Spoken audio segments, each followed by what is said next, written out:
You're listening to Ernestly Speaking, the only weekly podcast that covers friends, foes, and anything that goes. And now, for your badass host, Ernest Owens.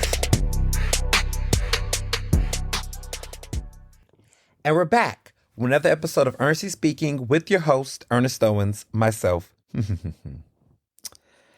Well, this is the final week of 33.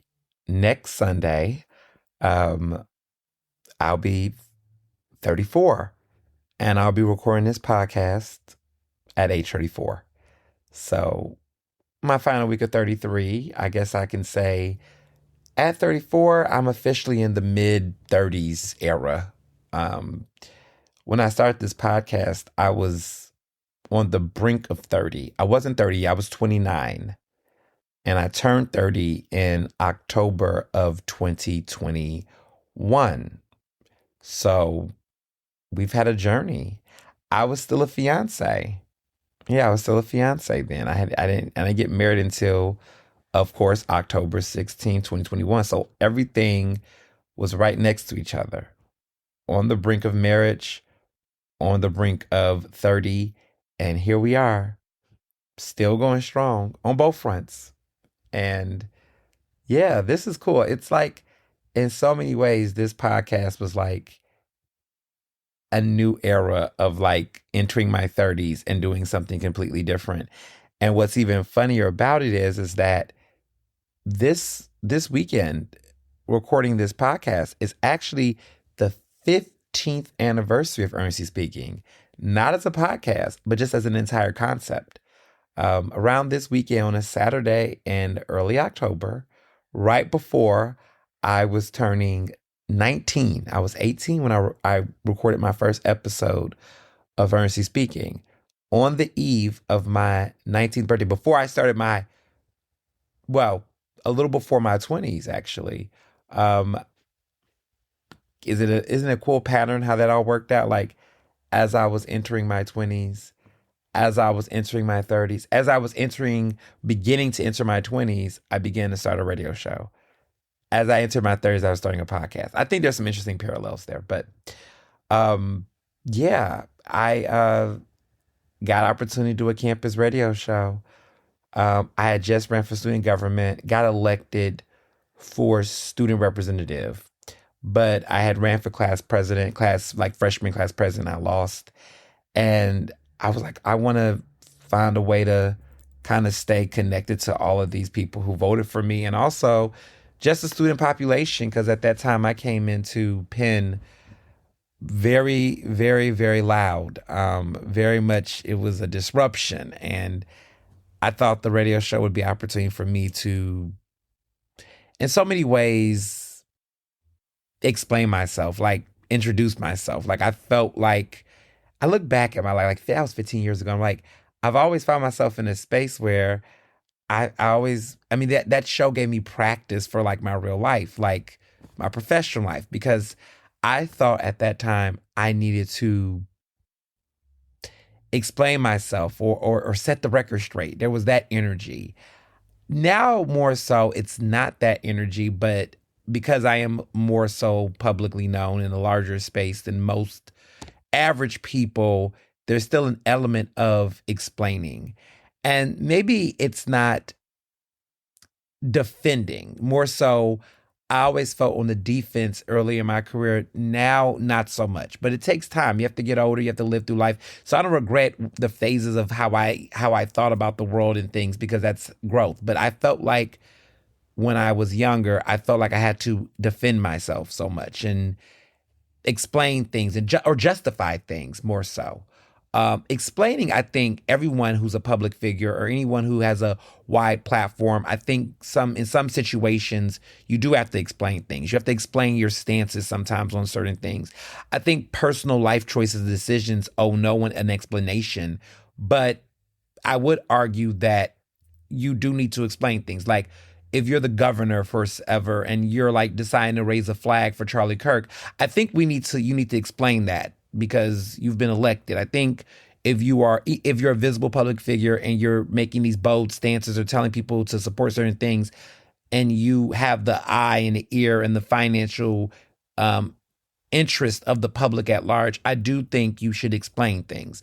So I am in a space where this podcast allows me to explain things as a journalist, as a leader, as all the things. I do use it to explain things. When I started Ernestly Speaking 15 years ago, I think there was an aspect of explaining, but there was also an aspect of justifying and an aspect of defending. And I felt like I was coming from that space of doing a lot of those things. And I was young. I was in many ways I was a public figure on the campus. I had just got elected to student government. Like hundreds of people had voted for me. And my name was being covered in the press, like in the student paper and on the blogs. Like, y'all, it's so funny. Like what I experience now, my like adult life, what I experienced on Penn's campus was a microcosm of that. Like it prepared me for where I'm at now, which is why when people say, wow, you handle criticism so well, like you're just so ready. Like you're so, because when I tell you I was a child star, like I really was a child star. Like I was prepped in a certain way of navigating that without having an agent, without having a publicist, like all the things I have now. Like I have a book agent, I have a speaking agent, I have a whole team, and I have a lawyer, I have all these things now that I did not have then. And I had to navigate that and keep my head on the swivel coming from the South and coming from a working class family to being in a room where Denzel Washington's son is one of my classmates. I'm in a room with going to a school where the president's granddaughter and the president's daughter, Biden's granddaughter, is walking on campus. Donald Trump's, one of his youngest daughters, is going to events that I'm at. Like, that was my world. And I'm in a room with people with lots of money, millionaires and billionaires' children, international wealthy children. Like, this was the world I was in. And I think people, they'll talk about, HBCUs and talk about all these other schools. And like, let me be very clear. There's rich kids in a lot of these schools, but the immense level of wealth at the University of Pennsylvania, the amount, the lifestyle, the culture, it was an unreal experience. But it prepared me for the world that I will have now because I can walk in rooms and be amongst billionaires, as you all have seen some of the billionaires I've been with, like Oprah, right? I can be in a room with people who invented some of the most ridiculous things that shake your world. I can be in a room with CEOs and corporate executives. I can be in those spaces and not feel intimidated, not have imposter syndrome, not feel small, not feel like I'm not worthy. In many ways, that school gave me that grounding. And knowing how to defend myself at that time, okay, at 18, knowing how to take criticism by folks that were from the most exuberant spaces. Again, it's not human. My experience is not normal. All of that is not necessarily the burden of an 18-year-old, especially 18-year-old coming from where I came from, how I originated. None of my life up until that point could have exactly prepared me for that level of exposure. And in some cases, I don't recommend that to everybody. I don't think every kid who graduates from high school should go to an Ivy League school. I think, and this is not me being elitist, but I think there is a certain type of personality and person that can go to schools like that and succeed, right? It's not that you can't go. It's not like you're not smart, but succeed. Because there's a lot of schools that have great programs, right? I'm not saying Ivy League is the only place to get a great higher education. It's not even about the education I'm talking about. Because I would argue that rigor can be found anywhere. Like my brother, graduated from Temple, and the types of classes he took, the types of professors he had, solid, great folks. Arguably, some of them I felt more applicable than what I was getting theoretically at Penn, right? It's not that. It's the world that you're trying to be in. What kind of world do you plan to be in? What kind of person do you want to be? And what kind of environment prepares you for that? I knew that the type of aspirations I had for my career, being at Penn in that environment prepared me for that world. Like I spoke this to myself. I said, I am going to be somebody that's going to be either the president of the United States, a world leader, a major political voice, a major public figure. I knew that that was who I was going to be. I spoke that into existence. I didn't know it was going to be media entrepreneur, mogul in that way. I didn't know it was going to be that, but I knew I was going to be someone big. That I knew. That was spoken on me at a young age. That was the world in which like my level of academic ambition was set to go to an Ivy League school. Like I took AP courses all the time. I was class president. I was that. You don't do that unless you're trying to go where I was trying to go. So that was always in the DNA from the jump. Like there was a talent in me very young. People spoke that into me at a very young age. And that was the track I was going. And at that time, look, it was 2008 when I was in high school and ran for class president. I saw Obama. I was like, I want to be where that guy is. Now, White House, I have no aspirations to be the president of the United States, at least right now. No, I have no aspirations for that. But I knew I wanted to be in that type of room. I wanted to be in a room with the president. I want to be in a space with a mayor, with the governor. I want to be in that conversation. I want to be covered in the New York Times. I want to be featured, and I want to be that person. And so a place like Penn, if you're ambitious like that, right, where you have a Donald Trump coming out that school, when you got a John Huntsman coming out that school, when you got an Elon Musk coming out that school, when you have an Elizabeth Banks, when you have an Andrea Mitchell, when you have people like that coming out that school, a John Legend, who got an EGOT, right, coming out that school, there's a certain type of mindset and environment you have to be in.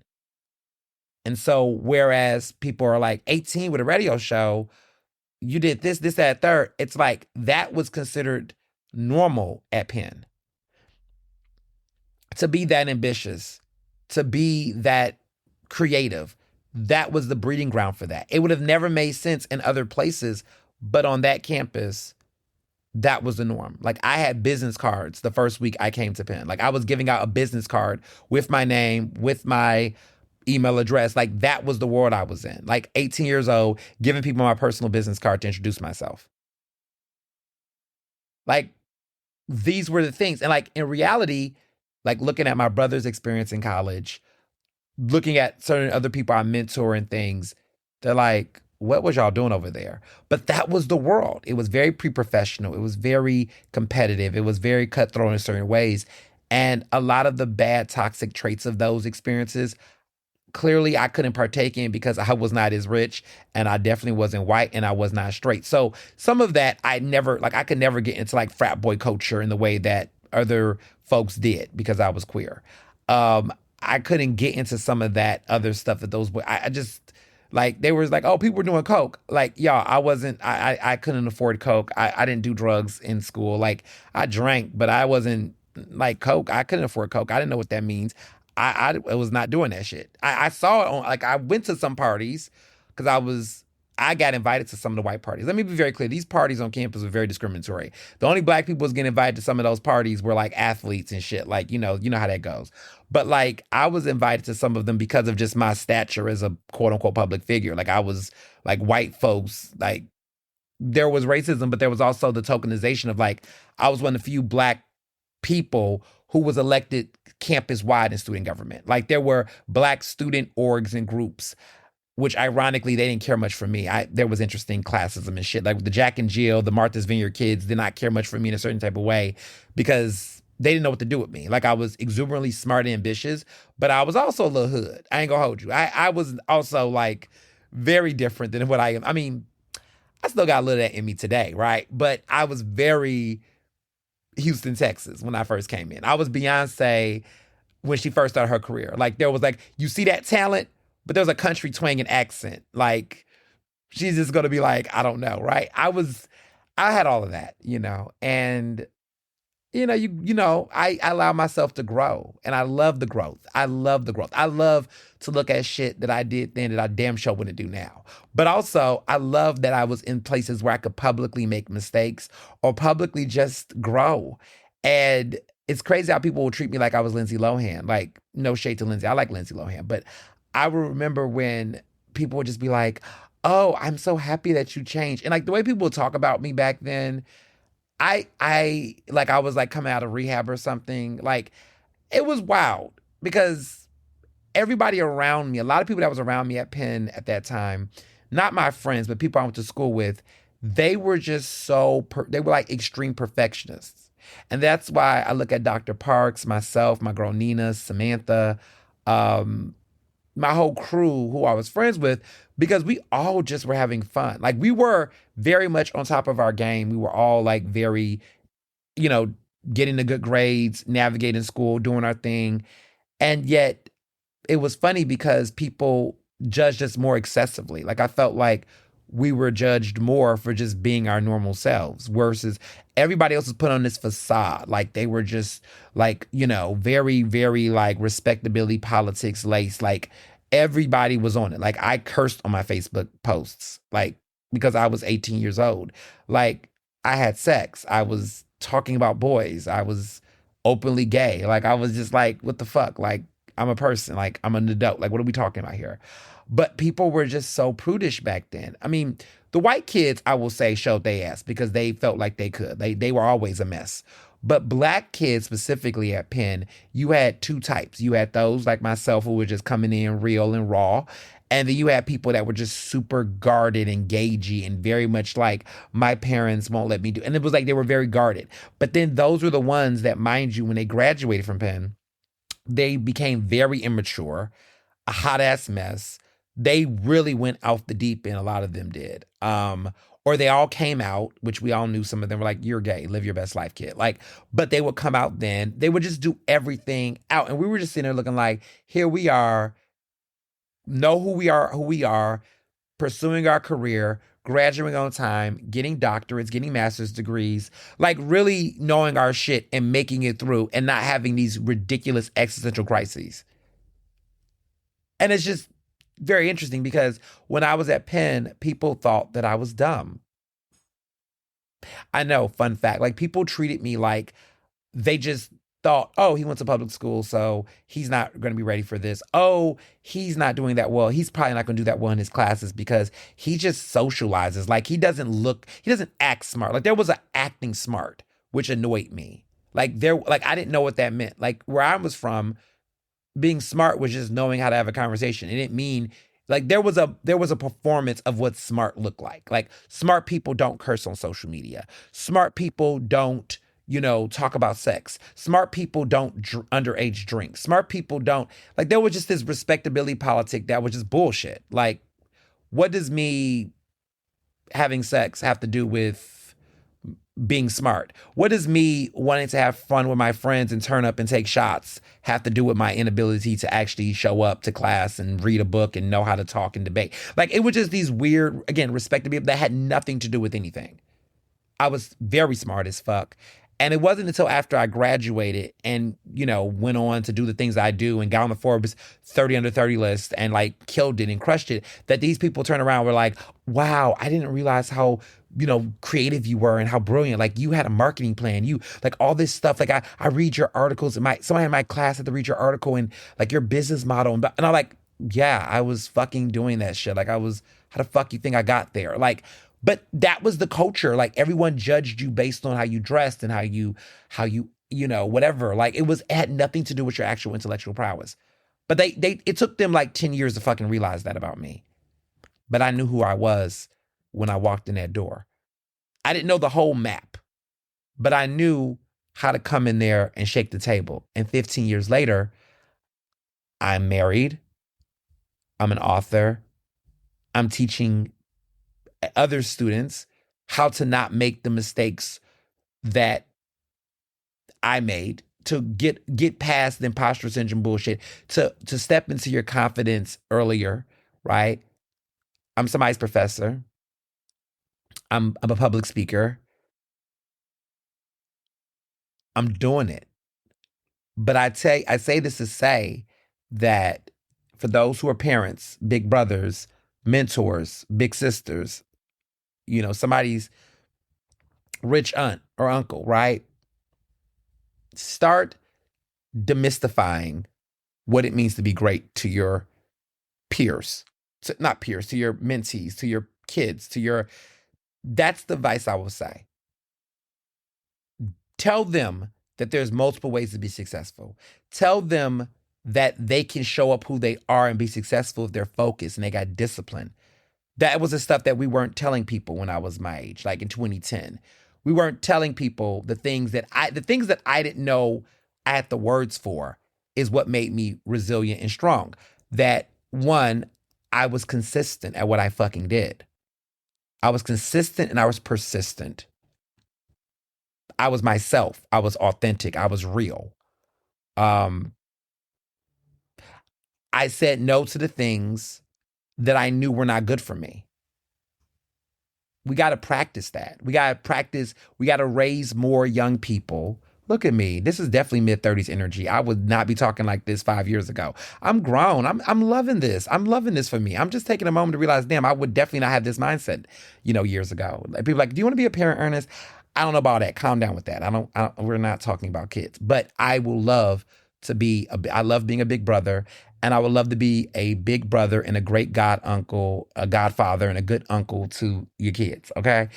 I will be that. I don't know if I want to have a kid myself. I just, that might be a little too much for me right now, but I would love to teach and be a big brother to so many people. And that's what I am. And I think, being a father figure, no pun intended to that song that just came out by Taylor Swift, but I don't mind being a father figure to people. I don't mind being a uncle figure to people. I don't mind being that. I think that's where I'm at now. Who knows? Maybe 5 years from now, I'll be 40 and I may pop up with a kid and you'll be like, oh, see, Ernest, I knew he was going to have a kid. I don't know. But right now, the answer is no. Because I just find myself okay, sidebar. Because y'all ask me this question every year at this point. And when you get married, it always happens. See, it's my fault, right? Blame the marriage. Because when I wasn't married, no one was asking this, okay? And when y'all were like not as progressive and low-key homophobic, y'all wasn't thinking of kids for me and marriage for me. But then once I got married, then every sudden everybody done woke up and was like, oh, what about kids? Like, okay, don't throw this on me. I just think the way my schedule is and my life is right now, I don't have the time to properly raise a child. Now, some people have the kind of career that I have and they raise kids, and I'm not judging them for it because you do what you do. And if you want to do it, you do it. It's your right. But I just feel like the way in which I would want to raise a child, my schedule and my lifestyle doesn't allow me to do that. And I'm also not pressed to have a child because I think in the world that we're currently in and everything going on, I just would feel even more protective in a way that would actually make me not be as good of a parent that I would want to be because there's just too much going on. Like if there was I would have been more inclined to have a child maybe around the time I was 18, but then I would have been a young adult parent. Like, I can't imagine the way the social media and AI and all this shit is going right now. I'm just like, oh my goodness, why would anybody want to have a kid? But again, people are doing it, right? Because they have the mindset. But also, here's the other thing too, and this is not to be sexist, but it's two men, two ambitious, young, sexy men married in my household. None of us have a motherly instinct, whatever that means, right? For people. People always say women have a motherly instinct. They want to raise a child. They naturally can envision raising a child and having paternity leave, which is wonderful, right? Shout out to the mothers, right, who do that. But I just don't know which one of us would have that mindset to want to take that time. And I just don't think it's just a priority to us in that way either. For us, I'm not talking for other people. I'm talking for myself. I'm using I statements and my statements. I and my statements because I want to be very clear. Other people can do it and other people have found ways to navigate it. I just don't think we have that instinct or that desire on us right now to consider children. And also I just have my reasons to. And I think people should trust their gut on things like that because you're bringing another person into this world or you're bringing another person into your world, right? So whether they are already here or they're birthed, however the child is brought to you, you're bringing someone into your world. And if that is the case, there is an obligation, a responsibility and accountability to make sure that you can fully be active, attentive, and also engaging.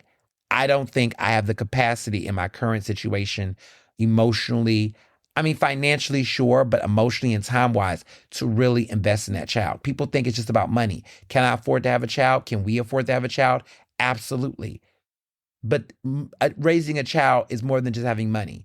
Love you, Nadavius Wilburn, aka Future. But yes, you do provide for your kids financially. But Nick Cannon, or as I call him, Dick Cannon, are you able to be emotionally present for all those 12 kids? You can't. You have the money to raise them, but you don't have the emotional, cost to do so. You can't emotionally afford to with all those kids. So that's why I say raising a parent has layers to it. And because I'm in a position where I have the luxury to decide when I want a child to enter my world or our universe, right? Notice how I'm saying that?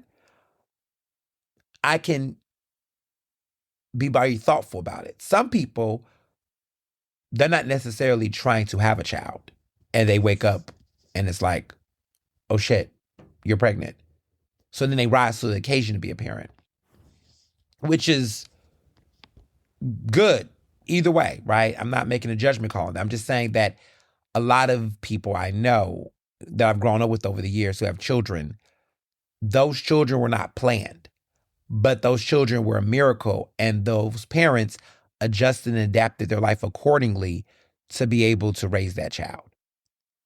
I'm in a space based on my circumstances where I don't have to necessarily choose. I mean, I don't have to necessarily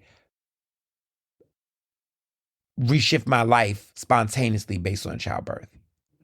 And so there's a lot of nuance there that I want to hold because a lot of people don't talk about that way. But I also think it's important to have that conversation. And so, yeah, um, yeah, I'll leave it at that. I think that's where my headspace is. But I love to be an uncle. I love to be a godparent. So far, I'm not a biological uncle. None of my brothers, it's three of them. One of them should not be having a baby, but two of them could. Where I could be somebody's uncle. Not at that phase. Not at that phase.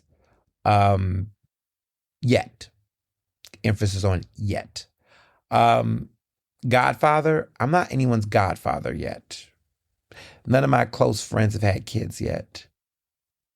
That puts me in a godfather role. I mean, not officially, I'll say. I can't think of anybody who has like kids like where I'm like the godfather, the gay uncle. I'm more like I have friends who have kids, but it's they had the kids before when we were they were cool. So yeah, there's nobody has any new birth. Nobody's having newborn babies yet. I will prepare myself when that time comes.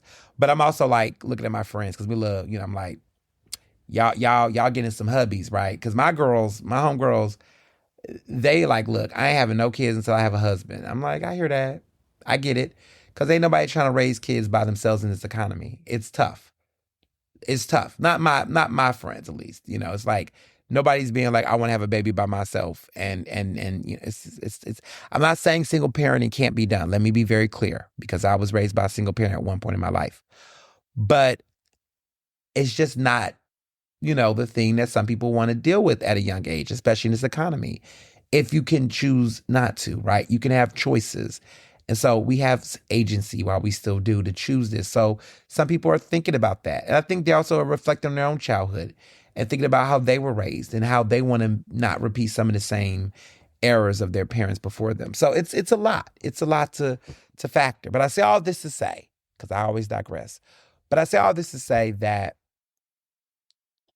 15 years ago, I came to Philly. 15 years ago, I was in a studio at WQHS Radio, which was on Penn's campus. The same place that Andrew Mitchell was when she did student radio, and then look where she landed, right? Now I'm doing the things that I'm doing now, and it started there. I looked back we had 9 seasons of the show. We had a season every semester, and I did a bonus summer show one time when I was on campus during the summer. And so I had the opportunity to do a show of Ernestly speaking during the summer.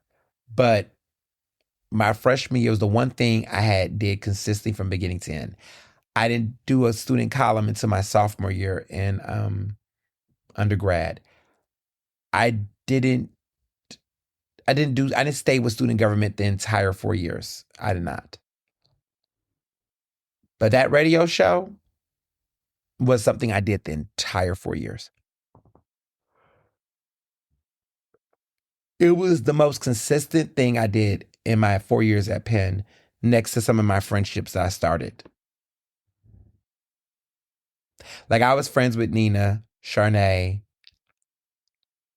Dr. Parks, Jessica, my first semester, my freshman year. Fast forward to now, we're still friends 15 years later. And I was friends with Jamarcus way before that. Me and Jamarcus been friends for nearly 20 years. So I keep some friends. I'm very fortunate for that. I'm very blessed to be able to have had as many friends as I've had. Sam, I'm thinking about I've been very blessed to have as many friends as I've had. Some people don't have that many friends. I've been able to keep long relationships with people for that long.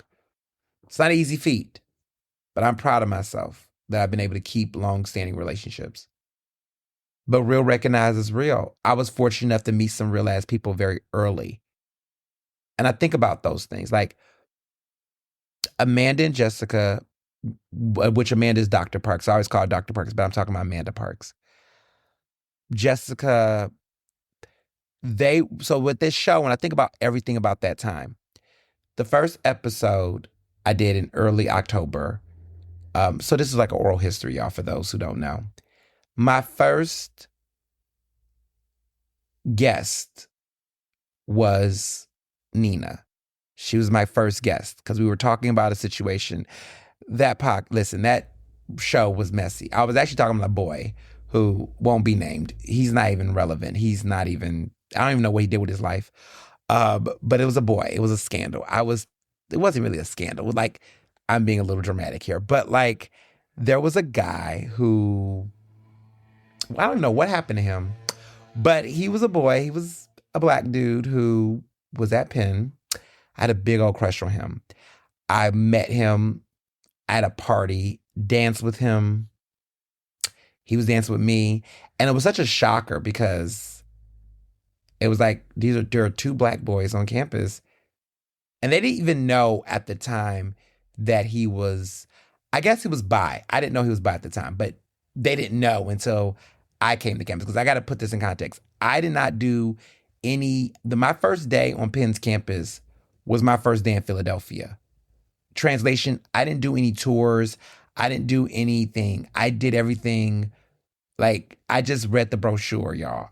And the scholarship money was really good. And so I just was like, it's in Philadelphia. Like, I judged going to Penn based on the city of Philadelphia. Like, that's what convinced me to go to Penn. Penn was cool, too. I mean, Penn was an Ivy League school, yada, yada, yada. The financial aid I got a full ride, and also the city itself. Because I had got accepted to Cornell, Brown, a bunch of other Ivies. I chose Penn because I was like, if Penn is whack, the rest of the city of Philadelphia will be dope. Like, I will have a life. Like, I will there was Temple, Drexel, all these other schools. I was like, yeah, I will make this work. So anyway, I go to this party. He's there. It was a good looking guy at the time. I don't know what he looks like now, but he was so cute. And he's dancing with me. We're dancing. It's a whole thing. Everybody's like, wait a minute, what's going on here? Like, isn't he straight? Not me, but that guy. But we dance up on each other all night at this party. It's a whole thing. So I was feeling him. And pretty much, long story short, he was a playboy. It was like a whole weekend of suspense. He was a playboy. And he was like liking everybody and their mother. Like I was like the only boy he was crushing on. But like, he was talking to this one girl and he had this one girl he was dating. And I was just kind of like, wait a minute. So you want me, her, and like, what? Like, this is before, listen, I don't know what it was giving, but he was very fluid. And fluidity in 2010 was like not really a thing like that on a college. Like, this is when I got introduced to like liberal college world, because I was like, my whole Texas mindset was like, I'm confused. Like, you're here, you're supposed to be with me. Like, what are you doing? Like, it took me for a loop. Nowadays, this is like 15 years later, everybody's like, yeah, people can be fluid and people can date whoever they like and be polyamorous or whatever. But that wasn't what I had signed up for, and that's not how I felt. So the premiere of my show was unpacking this situation. Yes, this show has always been what it is, but very different. And so my special guest on the show was Nina, and we was just unpacking boys and things.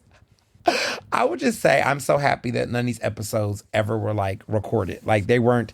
You cannot go back and hear the early episodes during speaking. Like you cannot hear any of those episodes because once they ran, they ran. There were no reruns, replays, none of that. So none of those episodes are like available to the public, which is good. Because as the author of the case for cancel culture, I may have been canceled. Not really, because I mean, I would be able to talk about why I said what I said when I said it, but it would have not been, um, listen, you gotta learn, you gotta live. The shows, look, we were. Listen, I always tell people with cancel culture and things, you have to put things in retrospect. Some stuff that were said and how they were discussed, we didn't have the words that we have now. And I always tell people that if you can just acknowledge where you were at the time in which you did things, people are more willing to accept that. But trying to act like you was always whatever, look, we was in an interesting time. And we were in a world that still did not legalize gay marriage. We were in a world that did not know how to talk about race, still really don't, actually.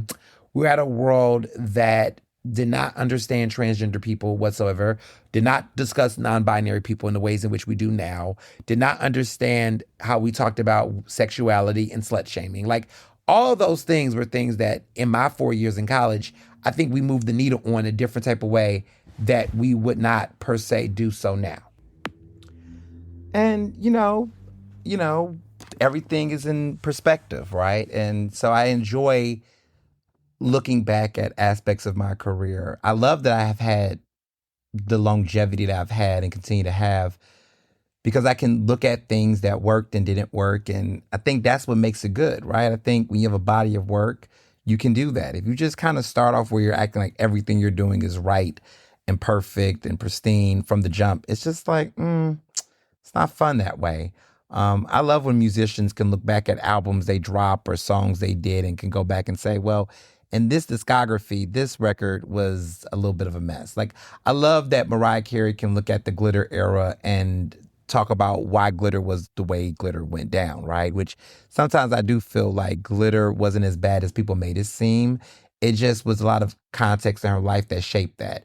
Even with like Taylor Swift, like the Reputation album, the way that people talk about that album in retrospect, when it first came out compared to now, there's aspects of it where she can say, she was in a certain type of moment in her life.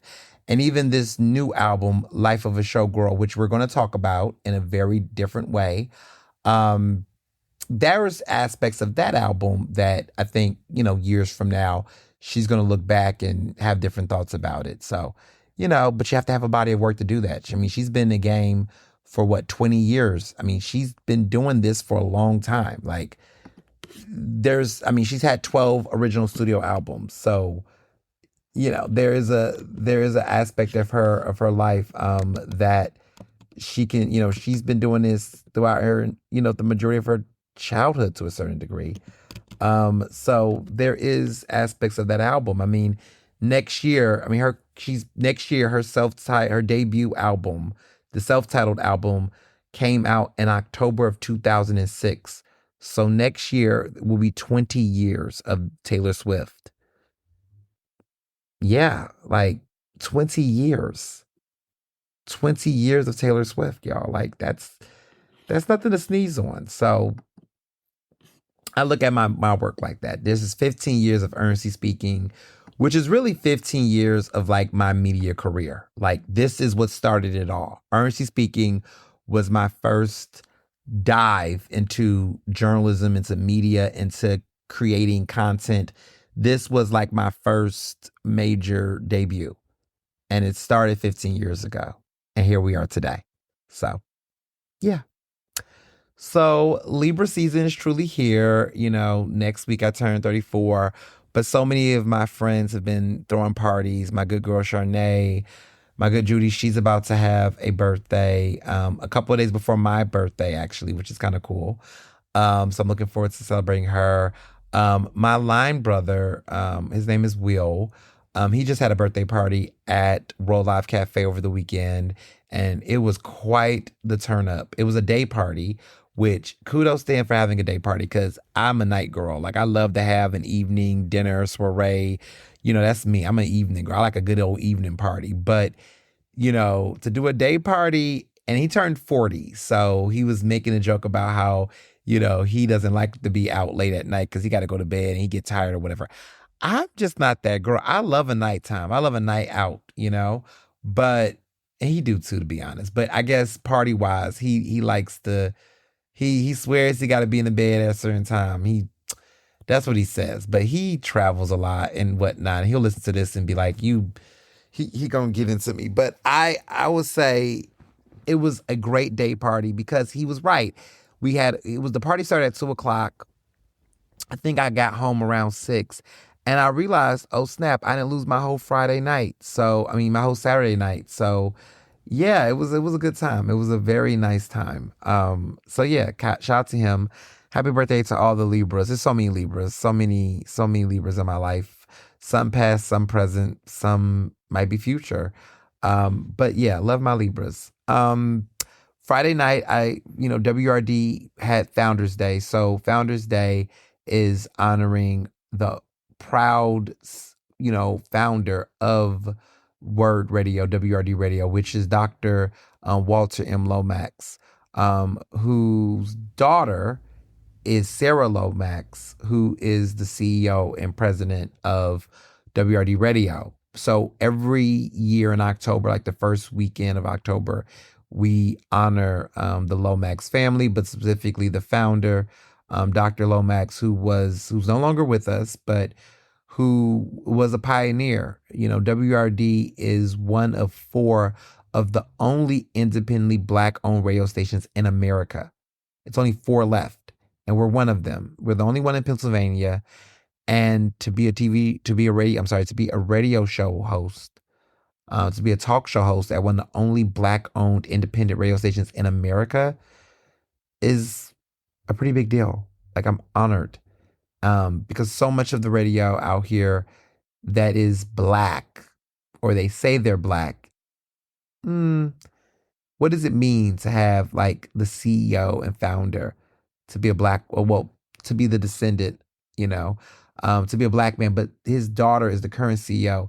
Like, it's for it to be a Black woman owning a radio station, like solely, independently, like pretty dope. So I'm personally excited and going to Founders Day. They had it at the Horticulture Center. It was a great time. The food was really good, actually. And I got a chance to, just be in that space. I mean, I've been a part of the WRD family for many years. I mean, at least 10 years of my career, there's been some WRD influence. I used to come on as a regular on Nick Talaferro's show. He doesn't have that show anymore, but it was a Nick Talaferro show for those in Philly who know. But they were one of the first places that gave me an on-air guest appearances. And I used to come on and call into the show until I had City Council Live and now my own actual show. So, it's all this is just, I say this way because people oftentimes think that people are just, doing their thing. Like, they just act like people are just falling from the sky. Like, this is legacy. This is years of strategy. This is years of hustle and grit and grinding and all the things. So yeah, it's just taking that all, taking that all into place. Went to see the musical 6 with my bestie Nina. We went to dinner at the Pyramid Club, which was a fabulous dinner. We went early, which was dope. We had went at 5 o'clock. The show started at 7:30, so we had what I call a pre-theater dinner. We was at the Pyramid Club. We had a blast. We caught up, just talking about life.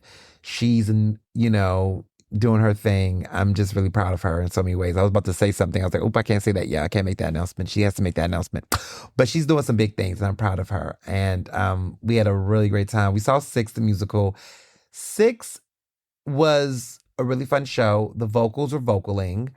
I had never seen it before. It is 90 minutes long. It's like Come From Away, which was another musical that was that was a musical. Yeah, that was a musical. And it was 90 minutes, and it was one act. And I'm so used to musicals being 2 acts, We're in there for like 3 hours and everything. But this musical was one act. It was 90 minutes. It was family friendly. It was very funny, very thoughtful. And it was a cute little, they did their big one, but they came in swinging. And I should have known it was a one act musical because the songs that they were singing at the first like 30 minutes of the show, I was like, whoa, whoa, whoa, that's a big one. Like that sounds like a song that should be at the very end, but it was great. It was six, basically, the musical Six is pretty much this very like um girl band group, that kind of is centered around this idea of the six wives of Henry VIII, King Henry VIII. And it's presented as a singing competition and pop concert where these six women are trying to debate, who was the most infamous spouse, or they want to reclaim their identities. And it's very feminist and very diverse and a very interesting, nuanced tale. This is dealing with like Anna of Cleves, Anne Boleyn, Catherine of Aragon, Catherine Howard, Catherine Parrs, a lot of Catherines here, and Jane Seymour. My girl is Anne Boleyn. Like me and Nina both are fascinated with Anne Boleyn, the other Boleyn girl, I'm into that. So I've known about, Henry VIII. I mean, you want to talk about the Tudors. There's always been lots of talks, but about the Tudors, or, all of the drama with that entire like family, right? It's a great show. It's very funny. If you're into history, British history, it's a great musical comedy. And yeah, Six is fun. It was fun. It was very just a fun musical. It's not the same kind of musical like, we're not having the conversation of like Gypsy. We're not having the Les Miserables. It's not that kind of musical. It's not that kind of conversation. What I do enjoy about it, we was at Ensemble Arts at the Academy of Music at that one. That's the main, I would argue that's the main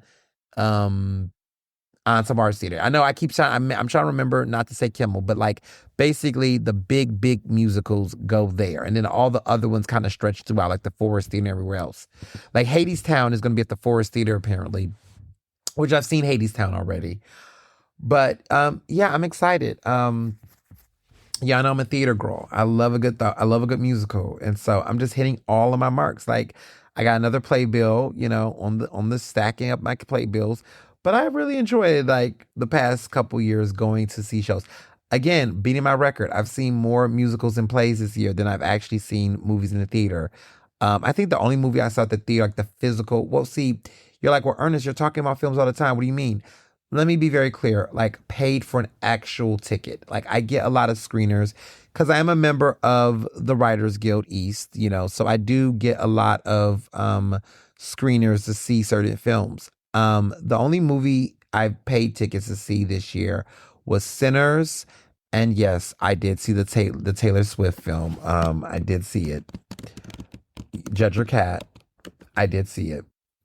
Um, but listen, it is what it is. I wanted to see it. I had an interesting, moment there. But yes, I digress.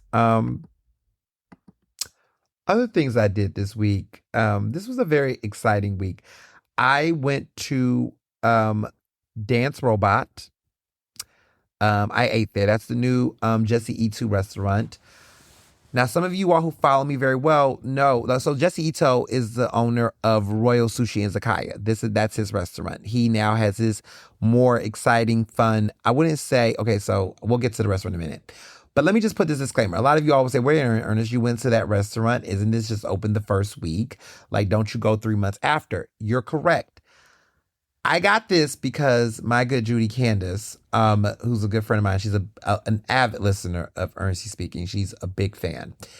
She had a reservation for 3 people, and for whatever, she had something that came up, she couldn't go. She did not want to She did not want to waste the reservation because she got it through Resi. And if anybody's been following this restaurant, this is one of the most anticipated restaurants of the year. Like, this is one of the most anticipated restaurants of the year. Everybody and mother trying to go to Dance Robot. And I was going to go, like, I don't know, like maybe in the beginning of next year. Like, it was not on my list. Like, I'm going to Royal Izakaya. I got in because I'm going to do a revisit. I'm going to spin the block to do the.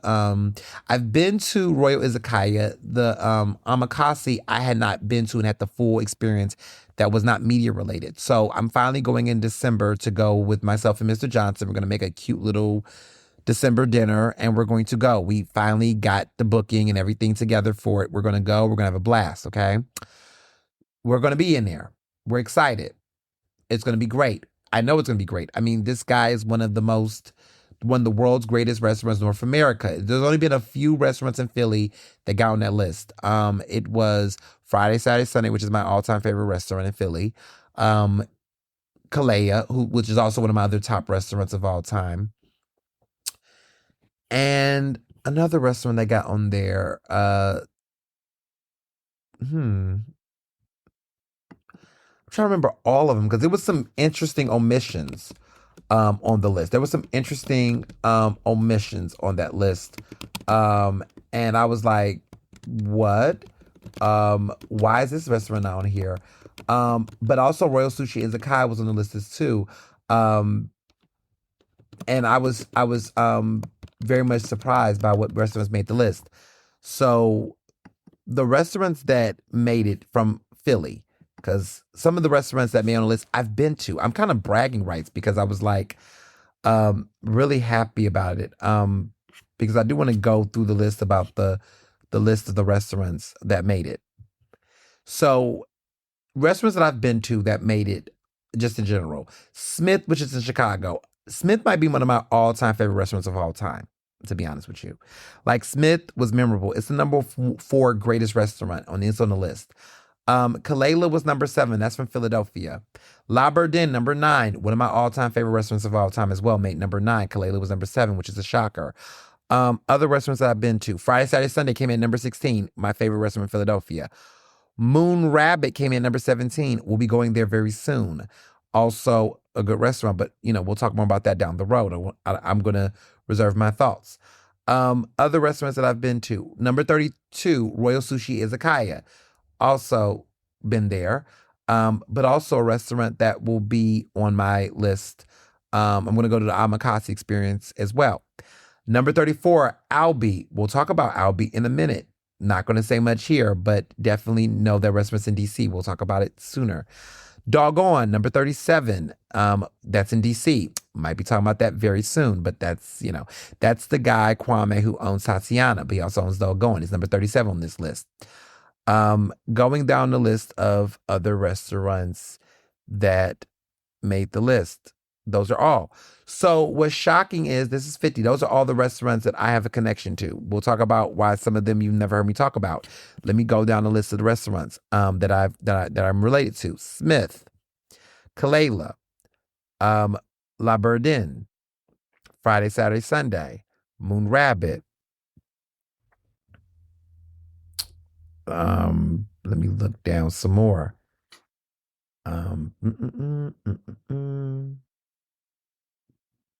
Royal Sushi, Albi. Okay, so doggone, that's 8. So I have 8 restaurants that I have a connection with on this list of 50. Not bad. Not bad at all. I'm proud of myself. I've been to, or I will be, by the end of this month, I would have been at 8 of the restaurants on this top 50 list across the country. And I'm proud to say that 3 of them are in Philadelphia. So we got Kalela, we have Friday, Saturday, Sunday, we have Royal Sushi and Izakaya, which is pretty impressive. Now, some shockers. Zahav is not on this list. I was gagged that Zahav was on this list. By the way, for those who want to know, the number 1 restaurant that got on the list was Atomic. Atomic, Atomix. That's the number 1 restaurant. It is like everyone praises this restaurant. Like, this is the restaurant to go to. If I ever go back to New York for dinner or have a reason to go to New York, I'm going to try to go there. I've heard the best things about that restaurant. I need to go. I want to go there. I want to go to 11 Madison Park, even though I've heard they're serving meat again, so I'm excited about that aspect of it. I'm happy I've been to La Bourdon, which is one of my favorites. And I'm happy I've been to Smith. But Atomic, I need to go. I need to go. I need to go. I after I saw it on this list, I'm like, if I go back to New York City, I need to plan ahead, make that reservation, make a date night. I need to figure out when I'm going to do it. Um, because that needs to happen. My 5th year wedding anniversary is next year. Maybe I'll go then if I don't go sooner. But I need to have a reason to go, and I need to make it a special occasion. See, restaurants like that, y'all, you got to make it a special occasion. You just cannot just casually just go. But I digress. My girl Candace had a reservation for 3 people. She couldn't be able to go. She had a reservation on Wednesday at like 4 o'clock. I guess that was the one she can land. I'm like, Wednesday at 4 o'clock. This is giving Mission Impossible.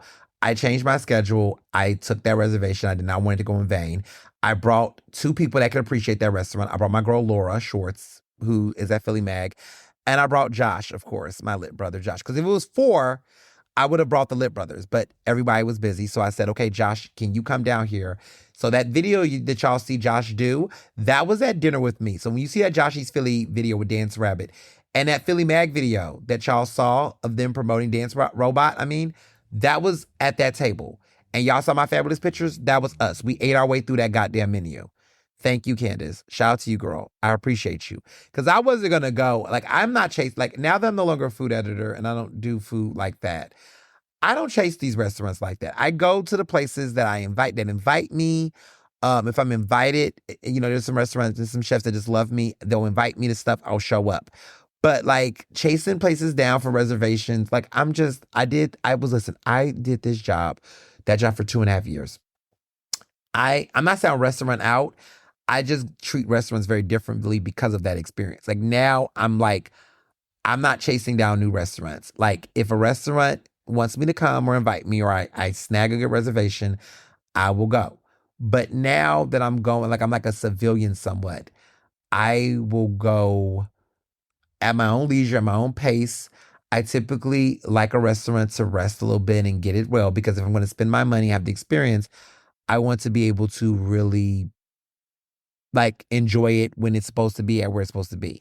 So I try not to chase trends. But because my friend, asked me to be in her state, I said, why not? So I did have an experience there. I will say this. I like the restaurant. It's good. It's good. For it to be the 3rd day they opened, I think they opened on Tuesday or Wednesday. Wait, was that Thursday we went to the dinner? It was Thursday. Take that back. We went Thursday. It was Thursday at 4 o'clock. Yeah, because their doors open at like 4 o'clock. So we were like the first asses in the seats there. And it was like day 3. It was great. It was good. For that to be the first week and everything, I really liked it. I thought the pace of it all, the food menu, I enjoyed it. I think that for it to be a new restaurant and to deal with all of the hype and all the paxies, their reservations are booked for like the next 30 days. Like they're like, yeah, he's got a hit. So for me to even squeeze in like I did, I was really impressed. Things on the menu I really liked. I liked the katsu curry. That was one of my favorite dishes. It was very memorable. The rice. I did the pork shoulder dish. Really good, really crispy. The dishes were great. The ambiance was great. The mood was there.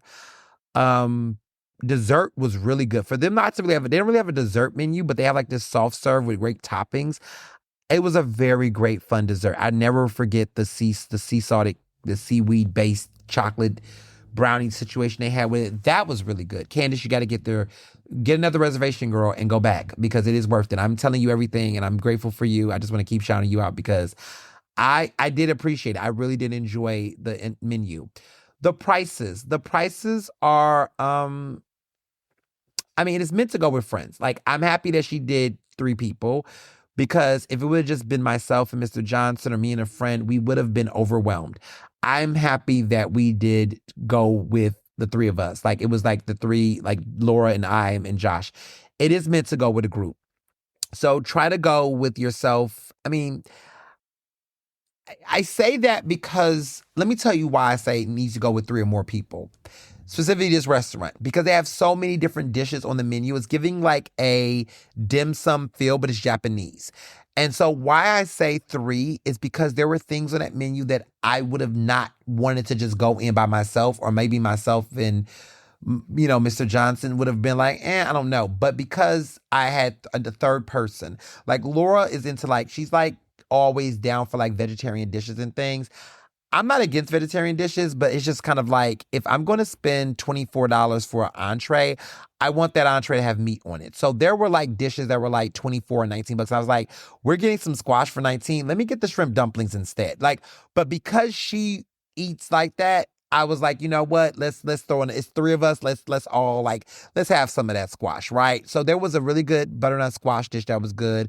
There was like an eggplant bao dish that was really good. Bao bun that was eggplant that was vegetarian, but like she wanted it, we had it. There was this like seafood pasta dish that didn't really have seafood, but I think it was like a little bit of a broth or whatever. It was like a penne that was really good, but it was like something I wouldn't get if it was just myself and Mr. Johnson. We would go straight into the seafood meat dishes. But because she was there, we did more experiments. So we did try different stuff on the menu. So it was a very diverse spread. And so that was good. The bill came out, I would say overall, we really went ham. I just want to say that we did ham. We all had like maybe 2 to 3 drinks amongst ourselves. Per person with our experience, it was roughly $100, which is not that bad because we really ate our way through the menu. So it is on that angle. If you go with 3 people and y'all really drink the way you want to, eat the way you want to, you're going to look at like $300 tab for 3 people. So that's the mindset you should have about this restaurant, that you can have a good experience on the affordable end, because Royal Sushi, like on the omakase end, I mean, it's very expensive, right? It's one of the most expensive like meals that you can have in Philly. This restaurant is really the fun niece. Like there's dishes from the Royal Izakaya menu that's here. If you're having a hard time getting a reservation, but it looks like you're gonna have a hard time getting a reservation here too. There's no sushi. So there's no Royal Sushi aspect of this. It's more of like this street food, upscale Japanese street food energy that I really appreciated. The cocktails are fun. There's something for everybody in the cocktail menu. They have so much sake-esque drinks. There's fruity drinks. There's a really great frozen melon cocktail that I had that I really liked. Fruity fun. There's boozy drinks. There's whiskey. There's something for everybody. The cocktail menu is really good. That was a really solid cocktail program they have there for sure. The bar, which is where we did not sit at, but that bar is really cute, very dark, the ambiance is very, it gives speakeasy energy. I hate that word. I hate saying everything's a speakeasy, but that's what they're going for. A little bit like everybody's in their speakeasy era right now. But everything was good. I enjoyed the food. I think everything was solid. Like, I'm not complaining. What I will say is that the portions are small. So it's meant for you to buy things. And so the interesting thing is like the dishes, like differentiating between entree, full course entree, and small bite, they don't really categorize things in a way. Like everything is kind of like you're working your way down. So like everything is like appetizer-esque. You don't know what's an appetizer, what's a middle course. It's kind of weird there. They kind of get you at the end where they tell you, oh, these dishes at the end are like the more entree-esque, heavier courses, but everything else is like smaller. But the prices don't necessarily align with that. Like there's things that were on the entree section that was a little bit on the pricier end, but like you're like kind of thinking, well, could we just get this entree instead? So there was an interesting spread, and the portions are small, on the smaller end. Now, I will say the curry was not. The curry dish was a nice price, and definitely was not on the lighter end. That was the more heavier entree-focused dish. There was a great amount of rice. There was a really great in-depth, rich protein. All of that works, right? And they put this rich gravy on top that has like actual sauteed carrots and things in it. So that was a really full entree, in my opinion. That curry, that katsu curry, that is the dish to have there. The salmon was on the smaller end, also did not have representative sides. So you have to look at the menu and parse things, but that's how they get you. They kind of get you with that. So it is on the pricier end. You cannot go there on a budget. Like it's not meant for that. You're there to splurge. And just also you have to eat multiple dishes. Like, you just really can't just get one or two things. Like, you really go in there, you're going in there piecing things, which is why I think it's a better bang for your buck if you are there with 3 or more people, because you're able to try different things. Everybody's sampling different stuff. And it's meant to be like this. It's meant to be like a family style sharing of different various dishes so that you can really enjoy what you're having. So bear that in mind. But overall, I enjoyed it. It was a very good restaurant. Definitely going to be a new classic. I can see people going there. Jesse E2 is going to have another hit on his hands. He's doing his big one. So yeah, I have nothing but great things to say about it. And then before we get into hot topics, I was featured in the Washington Post. I know, right? I've been very critical to Washington Post lately, but they brought me on to talk about cancel culture. And as a result, sales for my book, again, continues to skyrocket. There's been a lot of people just buying this book. Cancel culture is just still a hot topic now that it's come full circle. So I was grateful. I mean, the end of the feature story was about just how everyone's being canceled and how cancel culture is happening from all ends, which has been interesting because now everybody's writing what I've wrote like, 2 years ago. Cool, join the club, right? And so now everyone's circling back and reaching out to me to interview me, which I appreciate them doing their research. And so I've had a lot of people in this game reach out to me and interview me to talk about this topic. And so it's great to, I always wanted this book to, like, I always say it's a sleeper hit, but I always want this book to always have this relevance that it wasn't a moment, but a part of a movement. That it was going to be something that was going to stay in the conversation and it was going to be able to stretch beyond the typical book promotion cycle. That was always my dream. I always wanted my book to just always have like a ability to resurge and be re-relevant and be revisited.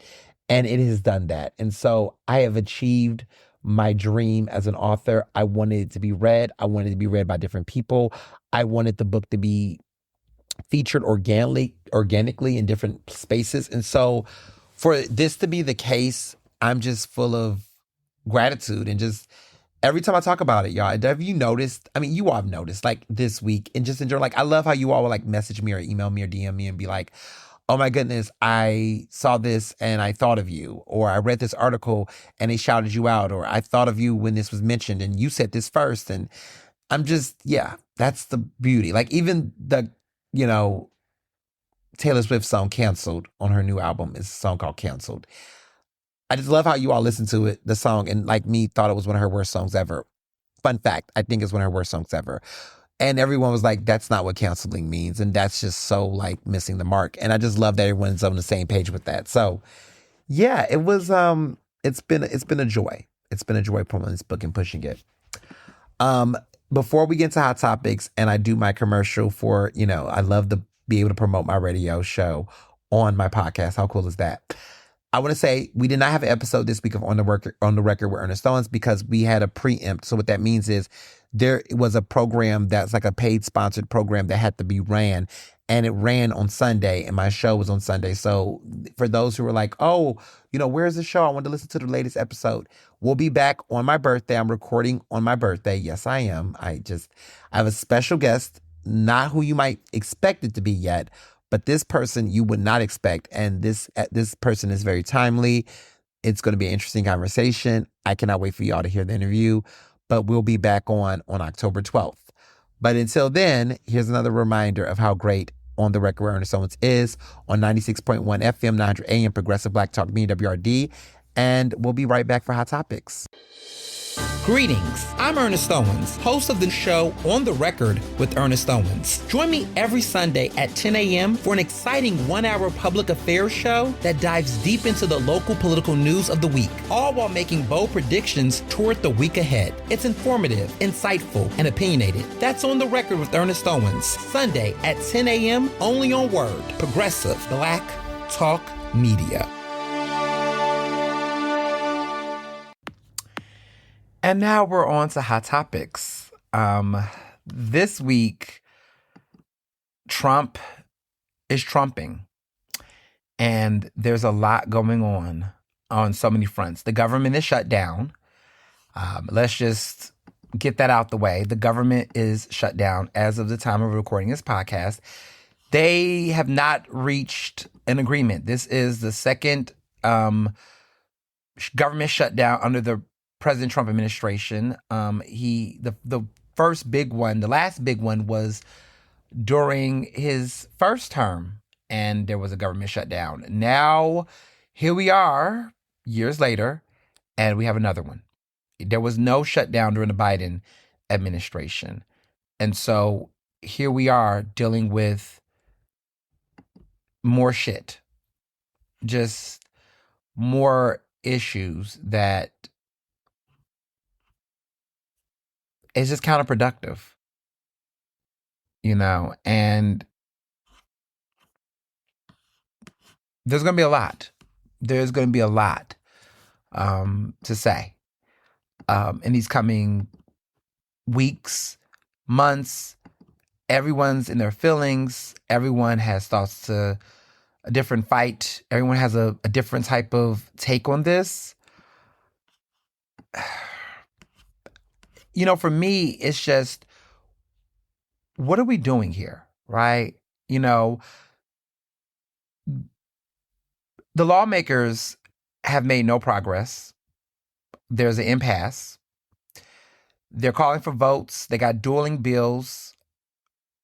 There's a lot of confusion. Federal employees, like low-key thought that they were expected to be furloughed, are now realizing that they have to report to work. The White House is trying so much to really blame the Democrats. I mean, Trump has been on social media, and even the White House itself, their social media pages, let me just sidebar and talk about this, is that Mean Girls, October 3rd is a big day in Mean Girls history, right? October 3rd, for those who know in Dreamgirls. And we know what happens on Wednesdays. And on Wednesday, I did wear pink to my class. It was October 1st, and it was also Wednesday. And to kick off, October and also Wednesday and all the things, I wore pink to class, and my students got the reference. And it's funny because they didn't watch the original Mean Girls. They actually saw the musical film version with Renee Rapp. And I was like, okay, we'll take it. Sure. But yeah, the White House basically has canceled about $26 billion in previously approved funding that was supposed to be for climate and transportation charts in mostly blue states. So Chicago all these major cities. Education, there's a negative 42% change in education. The Office of Personnel Management, a negative 33% change. Housing and Urban Development, a negative 31% change. And this is all cuts to employees. The Treasury got a negative 29% cut. The civilian workforce, the Defense for Civilian Workforce got a negative 22% cut all across. And it's impacting blue states in particular.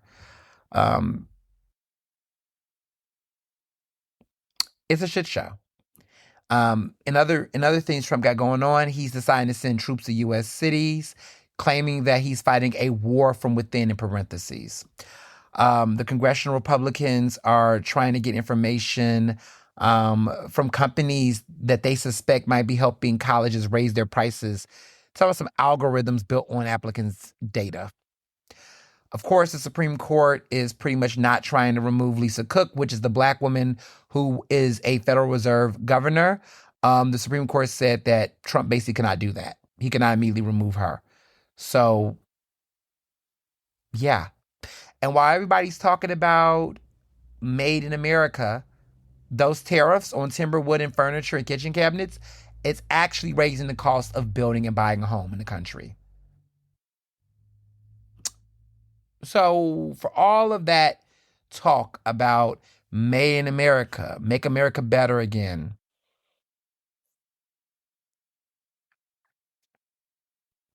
yeah. Or what are we talking about? I mean, even the FDA is like the Food and Drug Administration, which is supposed to be, under the Trump administration, under his purviews. There are people within MAGA that are losing their mind because FDA has approved the new abortion bill, which is the hypocrisy because the conservatives are literally dragging their own because there was a quiet approval of a generic abortion drug that just got approved by the FDA, and they're fighting each other. And it's like, well, wait a minute. Y'all don't know who that is? Y'all know who that man is? Y'all forgot who that is? Y'all fave? You know, because everybody's all trying to play like they don't remember that it's a Kennedy. Their favorite Kennedy is the guy who allowed this to happen. So I find it interesting that they're all trying to play the victim and make this whole, they're just having a fit about it. They're upset. But yes, come on. So there's that going on. You know, there is a lot of pressure over the Gaza peace deal, which people want a peace deal at this point. Apparently, he's really low-key beefing with Israel. Trump has a little low-key beef. It's a little thing. Apparently, there's a bromance between him and Bibi Netanyahu that apparently is not moving the way he thought. Axios report on this. Basically, he said this. Apparently, he's losing a lot of his patience with Bibi Netanyahu over this slow-moving Gaza peace talk. He said, and this is what the tea is. Apparently, the president told Netanyahu this in a, I guess, soft deal with Hamas. He says, I don't know why you're always so fucking negative. This is a win. Take it. That is what he told Netanyahu. Said that the deal with Hamas is, quote, is nothing to celebrate. That is what Benjamin Netanyahu told Trump in response. So Trump said to him, as reported by Axios, I don't know why you're always so fucking negative. This is a win. Take it. Because basically Netanyahu said to him that the deal with Hamas is, quote, nothing to celebrate. So there's tension. There's tension in this dictator bromance between the two of them. And even for all of those, governmental allies to Israel, even your own leader, because you all went MAGA for Israel, some people did. Not everybody, to be clear, but some people did. Even he's feeling some type of way. Would supporters consider the president anti-Semitic for, having this alleged, dispute? Like, is the president anti-Semitic or disrespectful to the Jewish community because he critiqued a governmental leader, as in Netanyahu, not the whole entire community? I mean, this is just a question, and I'm not being facetious. I'm asking hypothetically, because, people have told people that criticizing Israel is a dog whistle to anti-Semitism against Jewish people. I personally disagree with that. Many of my Jewish friends and colleagues and people that I've talked to, I've asked them questions on this, and there seems to be a dispute around Zionism, which then becomes another conversation within itself, because Zionism is a whole entire different ordeal altogether. Now, for those who don't know what Zionism means, the way that it's being defined in Oxford is that Zionism is a movement for originally the reestablishment and now the development and protection of a Jewish nation in what is now Israel. Now, Theodore Herzl, which, was the one who established this as a political organization in 1897, and it was later led by Chaim Weizmann. That is what this means, right? English is Zion. Zionism is English. Zionism is German. But that is what it means. It means an ethno-cultural nationalist movement. It is an ethno-cultural nationalist movement that seeks to establish and support a Jewish homeland. Now, the disputes around Zionism is the conversation is on whose land and how. That's the dispute. It's not necessarily like, so people who say they're against Zionism um, basically are saying that they don't believe that any particular religion or group should occupy a piece of land based on that identity, and not in the ways in which the birth of Israel was. This is not me talking on my opinion. I'm just explaining what the argument dispute is as a journalist and as a person that explains. So, you know, if you feel some type of way, debate your cat. Don't come over here debating me. I'm explaining what the conflict is. There are some people that believe that there should always be a Jewish homeland and that Jewish people should be able to have a place after persecution and the experience they had, they should have a place, right? And that's how they view the area in Israel, the area that was in the Middle East. They believe that that is their homeland. However, other cultures and communities of people who are not Jewish also live in that area. And so they feel offended by the mindset of, how dare you tell us this is your land and we should leave? What makes you feel entitled to that? People feel like there's ideas around colonialist ideas around that. Some people liken it to thinking about America, right? There was this idea that America, the way that I guess Protestants who was in Europe, the way that they felt like they should come to America because they had this ideology that they would need to build a new land for themselves to be able to practice their faith without the indulgences and the things of Martin Luther, right? That mindset was that they need to go find a space where they can actually practice their religion and have their space. So before there was Zionism, there was this idea of an American, the Pilgrims, right? Because we say the Pilgrims, right? Do you understand why the Pilgrims came to America, right? That same idea of having this new land to settle and to be. However, that land was occupied by indigenous people. Right? This land was not just empty and bare. There were people who actually lived on that land, indigenous people. Some of y'all like to call them Native Americans, but they're indigenous people, right? That lived on that land for many, many years, was growing the land, living on the land, and then these settlers came there and killed them. That's how you get crusades, right? We talk about the crusades that happened across the western part of the country. How did we get, or the western part of the world? How do we get the West? We get the West because folks from Europe, white settlers, came with their faith, their germs, their guns and diseases. We talked about this. And steel, right? Guns, germs, and steel. We read that book. They came here, and that's how they were able to establish this. But under what way? Like, read the Jared Diamond book. It's a classic. Guns, Germs, and Steel, The Fates of Human Societies. It's a fascinating book. It's an old school book, okay? I remember the nerd in me reading this when I was like in middle school. Like, yeah, I used to read books like this. I know. The book came out in 97. I was like, I think I read this book in like 2002. Yeah, I was like 11 years old. I started reading like some of this or hearing about it. And I think I watched, there was like a documentary series on like History Channel or something like that. And it made me read the book. But I remember reading when I was younger. He's written so many books since then. Jared Diamond is an interesting guy. I could go on about him and get all wonky and nerdy about Jared. But his books are good. He wrote a book called Collapse. He wrote a book called The Third Chimpanzee, Upheaval, which is an interesting book. He also wrote a book called Why Sex is Fun, but he wrote that in the 90s. It's interesting. But The World Until Yesterday is a fascinating book that I read by him. The Third Chimpanzee came out the year I was born. I mean, he's a MacArthur Genius Grant. I mean, this guy is, he won he won the Pulitzer Prize for nonfiction for Guns, Germs, and Steel. I mean, it was iconic, okay? It's like the white people's 1619 Project. If I can make that make sense. It's like the white equivalent to the 1619 Project for white people. Like the way that black people went up for the 1619 Project, like the way that we treat that book, like it's like all the things. This is like that for white people.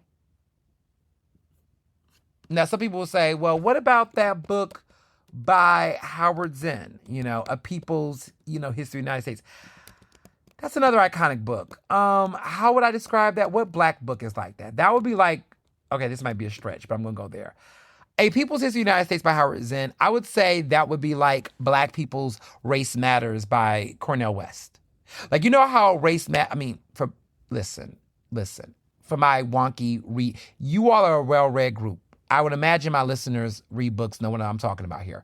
Y'all remember, like I was not that old. I was a baby when Race Matters by Cornel West came out, but I remember when I got to college reading it. I would, you know what? Mm, no, I'm going to stay with this metaphor. So, Howard's in A People's History of the United States, the way that white folks go up for that book and talk about it, that's the way Race Matters hits for black folks. Like, the way that when that book came out, like, black people were like, yo, you got to read this Race Matters. Like, that was the godfather of a lot of those types of books. Like, everybody and their mother in the modern era, like the last 30 to 35 years that have talked about race, you can't talk about the ultimate book on race in the modern times, the modern era. I'm not talking about W.E.B. Du Bois. I'm not talking about, Frederick Douglass. I'm not talking about those guys who wrote their books. I'm talking about the modern era of a mainstream book that talked about race on that level. You gotta give my frat brother Cornel West, okay? Brother Cornel, you gotta give him props for that. Now, he's a mess now. He's a lot. He's all over the place. He got issues. He gotta pay his child support. But Race Matters, like that was the book. You don't get Between the World and Me. You don't get Ta-Nehisi Coates. You don't get, Dr. Mark Lamont Hill's books. You don't get Eric Michael Dyson's books. You don't get any of these people without Race Matters. Okay? So I just want to just let y'all know. Y'all be like, where do I get my thinking from? How do I know about critical race theory? How do I know about all these different things? Baby, I read, honey. Let's make books popular again. Baby, I read. I read the classics. I read the modern. But we got to put this in perspective. So I digress. Back to Zionism. So there's a mindset that, when you think about American settlements and back in the 1700s and all that, the 1600s, all that, slavery, all of that, right? That they came there to create that land, right? They believed that this was a land for them. And then the ideology around manifest destiny, right? That is American Zionism by a different name. Like, I believe manifest destiny could be arguably the American version of Zionism. Because it's the idea of that the soul sellers had was, we want to build this, basically this WASP, right? This WASP America. Like, we are entitled to this land. This is the destiny for us. This is our faith. Our faith tells us that God told them, right? Allegedly, but this is what they say. God told them that they had a promised land and that this was their promised land. This is what those Protestants thought. They wanted to escape the rules, right? And they created America, right? That this is the ideas of democracy. Like, we're going against the royalty and the indulgence of this Catholic Catholicism, right? They wanted to get away from this type of culture. So they freed themselves and they thought that was their land. So Manifest Destiny made them say, we're going to go through a trail of tears to promote and push this ideology that was driven by their own faith. Some people view Zionism like that, where we know what was problematic about Manifest Destiny. Manifest Destiny led to ethnic cleansing, led to genocide. Okay, it killed millions of people. It killed millions of innocent people. It separated families. I mean, everything from the killing of indigenous people to the enslavement of black people who did not ask to be there, right? All of that exploitation, all of this is stolen land, right?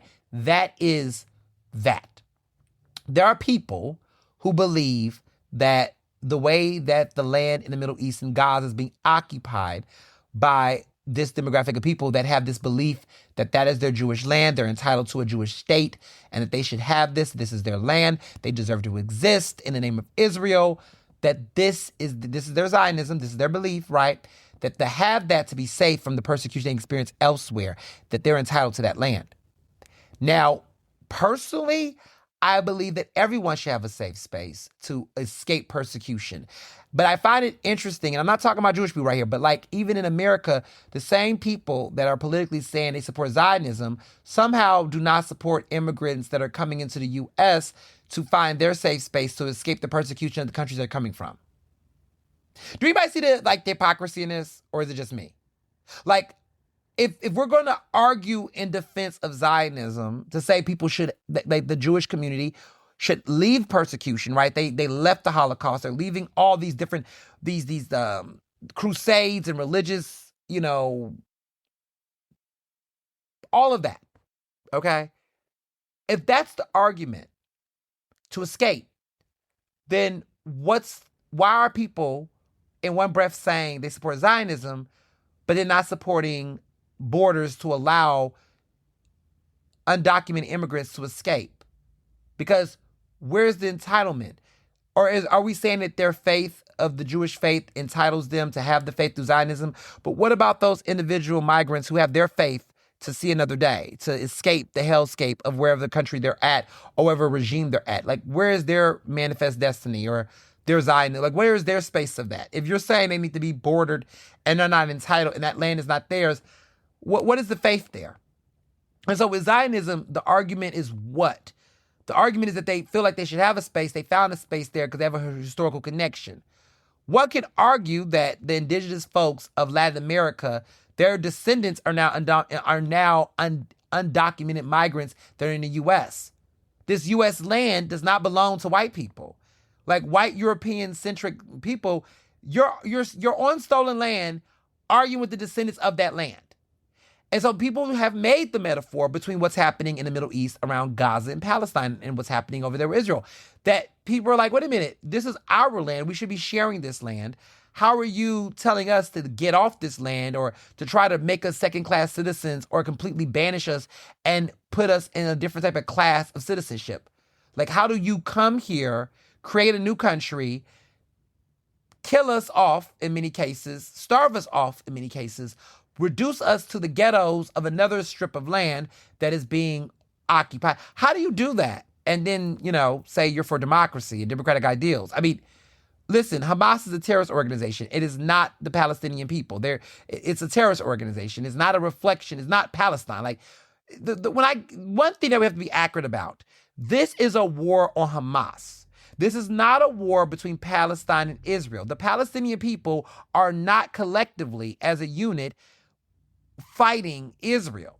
A terrorist organization is fighting Israel. This is the war on terror. But the problem is that Israel has made the Palestinian people the target for Gaza's behavior. Not Gaza's behavior, Hamas's behavior. And that's a problem. So there's a moment where we just have to take a moment to reflect and ask guiding questions. And it's not anti-Semitic to just ask these questions, especially when, as a Black person, I've had to answer questions that I sometimes find to be a little bit awkward and off-putting. But if it's what it takes to educate people so we can come to a better space of peace, then let's do that, right? What we talk about dialogue and discourse. These are legitimate conversations people want to have. And a lot of free speech and discourse is being shut down by people who are saying they want to increase alliances, solidarity, understanding. How do you actually build solidarity and increase alliances and understanding if people who are on the margins of it can't understand what's going on? I mean, it's so hypocritical because Black people have been told to explain and educate and explain white supremacy to white people who commit the white supremacy. And yet we're in a space now where people cannot ask critical questions or try to get understanding on what they're seeing. We're not allowed to do that. And if we do, then we're put in a label. And this is the same people that tell me they hate cancel culture and that they support conservatism, that they felt like they were walking on eggshells around racism. But then the moment October 7th happened, they were ready to cancel anybody who disagreed with them or had expressed a different opinion. And I'm just like, well, wait a minute. Did you like cancel culture or you only like it when it's appropriate to you? It's okay, because my book literally says not all cancellations are the same and talk about the double standards of it. So I just want people to be clear about the double standards here. Because we were giving passes to like Ben Shapiro for all of his racism and misogyny, his problematic conservative shit. But then all of a sudden, because he supports conversation about Israel, we like him. Or, it's interesting that Charlie Kirk can be a blatant white supremacist and be racist and be sexist, and everybody made sure that they tried to silence and shut anyone down who criticized Charlie Kirk and tried to say that it was a celebration. But Charlie Kirk was also critical of Israel up until his death, and you all skipped over that part to try to find the nuance in his ability to debate. Okay. Interesting. Are we noticing a pattern here? I hope we are. So, moving along, it's not looking good right now for BB and Trump. Trump wants him to hurry the fuck up. I must say, I agree with his statement on that. So, moving along, there's a lot of issues with ICE. ICE has taken over Chicago. Even Ice Barbie is what people are calling her. And ICE, if you don't know who Ice Barbie is, that is Homeland Secretary Kristi Noem, who has been tough on immigration, but apparently she's getting soft on lunchtime, according to the Daily Beast. She's been talking about, because war zones have been being created, but she went on Fox News and she said, quote, in fact, she was saying that she describes the city as a war zone. She's calling Chicago a war zone. And so she said, in fact, they don't even let our ICE officers and our border patrol officers use restrooms and facilities. Those men and women were telling us that they have to figure out even where they can go sit down for 5 minutes to have a lunch or to use the restroom throughout their shift or their break.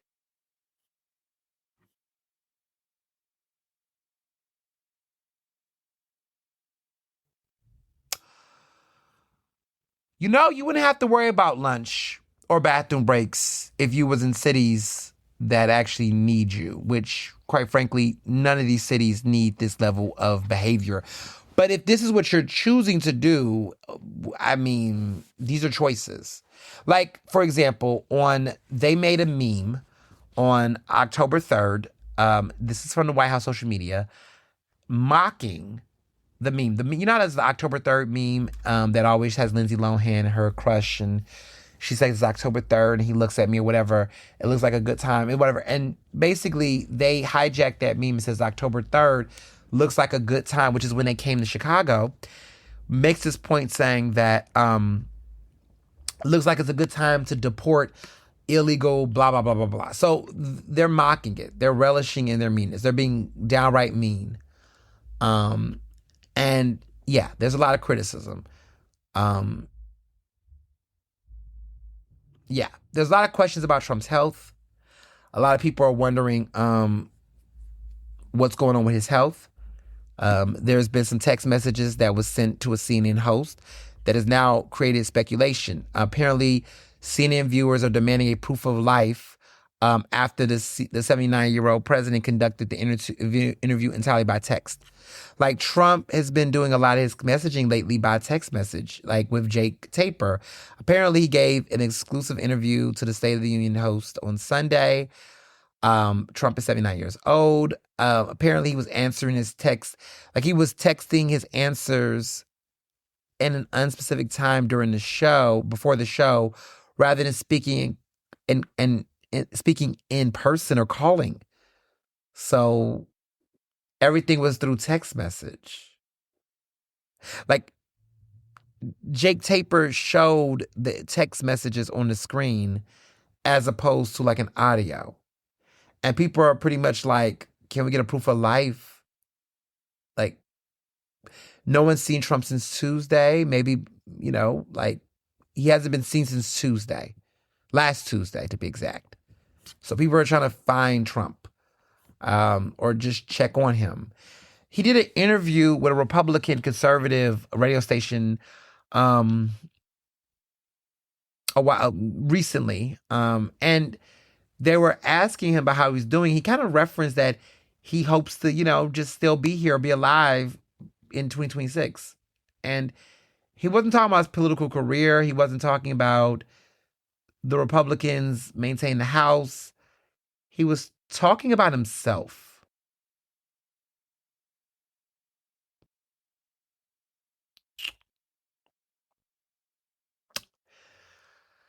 I don't know, y'all. And I'm not one to gossip, at least in this regard.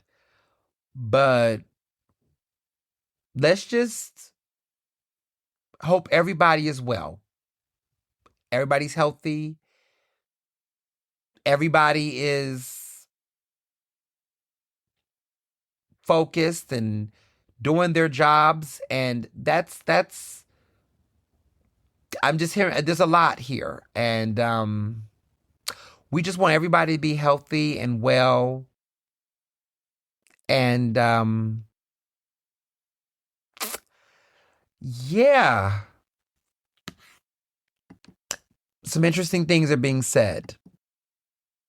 A lot of interesting things are happening. I always feel like I inherited my grandmother's ability to be psychic, like that's a raven in me. I'm not going to be a psychic here. No, that's not what the. These are one of those moments where you call your friends and you talk to your best friends and you just share your thoughts.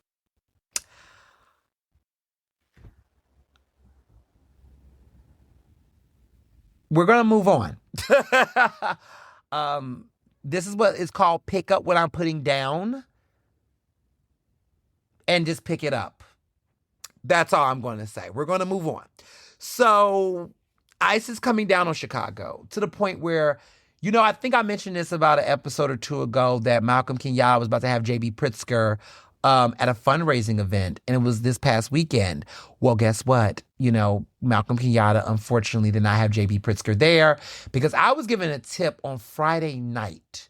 Friday night, I got a phone call from a good source that told me that J.B. Pritzker had that Trump is doing a blitz in Chicago, and he had to jet pack himself back to Chicago. And that fundraiser he's supposed to have in Philadelphia with Malcolm Kenyatta, they didn't cancel the event. A lot of people were there, but JB was not. And that was the headliner. So all them people that gave all that money thinking they were going to get FaceTime with JB, Malcolm did not get to have his big old show-stopping fundraiser that he wanted to have.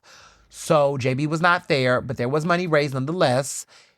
I heard Malcolm was scrambling, calling people, because apparently in Harrisburg, he had a big, huge shouting match that almost got a little physical confrontation in Harrisburg with a Republican. It's getting hot over there in Harrisburg. I'm hearing from sources and electeds that are there that the tension is really intense. People are scared for their safety in the chambers of Harrisburg, okay? The state house. Let me explain why. So, unlike everybody else that is not allowed to bring a firearm to the chambers, elected officials are allowed to bring a firearm into the chambers of the state house. Government officials, like state reps, have the right to carry a gun on them if they're licensed to carry.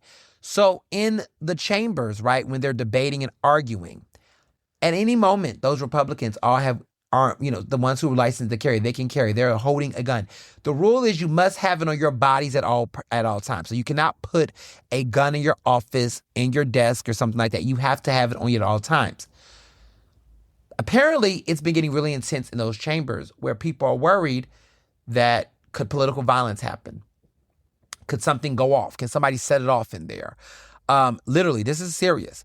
And apparently this confrontation between Malcolm Kenyatta and another Republican state representative, death threats have been made to Kenyatta, and this is serious. Look, I don't care much for this man personally, but I do not wish any ill will or harm towards him. I don't think there's a space in place. Like, if we want to throw shade, let's throw nonviolent shade. Let's just keep it civil, right? Let's tone the heat down. Unfortunately, Republicans are not doing that.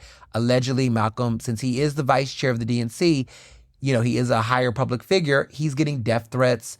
He has security outside his house. He's having security with him when he occupies and things. It's become a thing. Now, I'm going to say something that, is just a note, not blaming people for their circumstances. This is so unfortunate for a man who isn't really saying or doing too much. Just their mere title and presence has put a target on their back and it's fucked up. It's very unfortunate in so many ways. I just feel like, damn, no one should be threatening anyone, but it's like, I just wonder, I worry about him sometimes. It's in a natural sense of like, I know you want attention. I know you're thirsty to be iconic and you want to have all these moments and all these things. But like, at what point do the level of attention seeking without the level of real substance overrides the need for safety? Because to a certain extent, like the people I know who are out here fighting, like really legitimately fighting, like really out here pushing issues and things, they're taking those hits and they're doing things that is warning it. I just don't know. Sometimes I'm like, Malcolm, for all of the investment, all of the time and resources meant to support you, to back you, you could just be doing things a lot better. You could just be having a more meaningful purpose. You could really be cranking out some real impactful legislation, just doing more.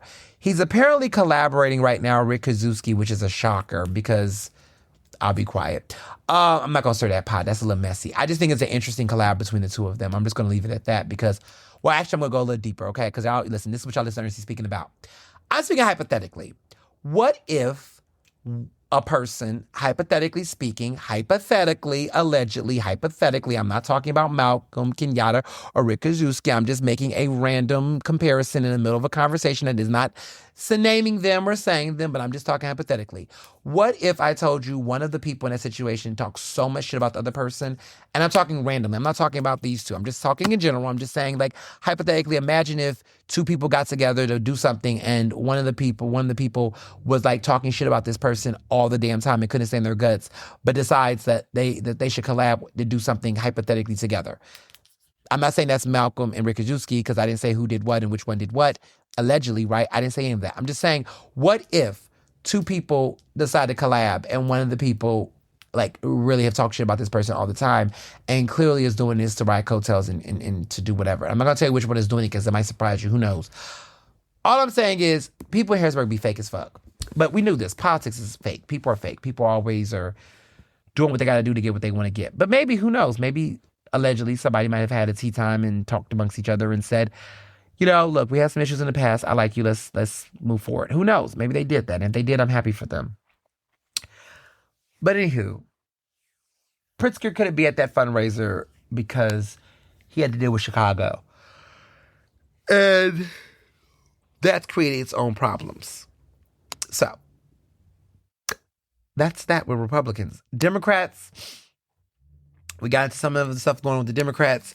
Like I said before, I think there are people that are really worried in Harrisburg about safety because of that whole open carry law that's allowed for elected officials to enter the building. Like, what if a Republican, this is hopefully not the case, but decides to get really, feel like they need to defend themselves, even though they really don't, and act out in a very immature way with a handgun. And so it's just we're in some very dangerous times. And so I just wanted to name that.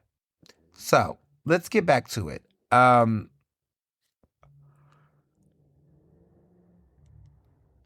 Cori Bush, who is, Cori Bush, she was a congresswoman, right? Progressive. She was a part of, the squad.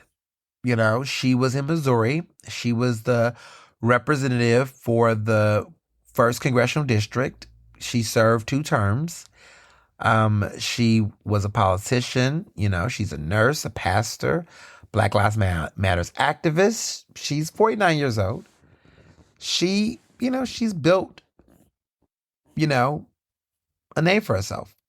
She lost her seat.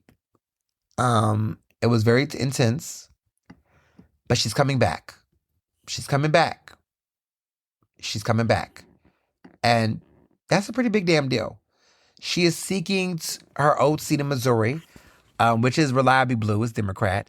She wants to take on Wesley Bell, who is the former St. Louis County prosecutor, which, a lot of people talk about how AIPAC funded a lot of money to get her out the seat.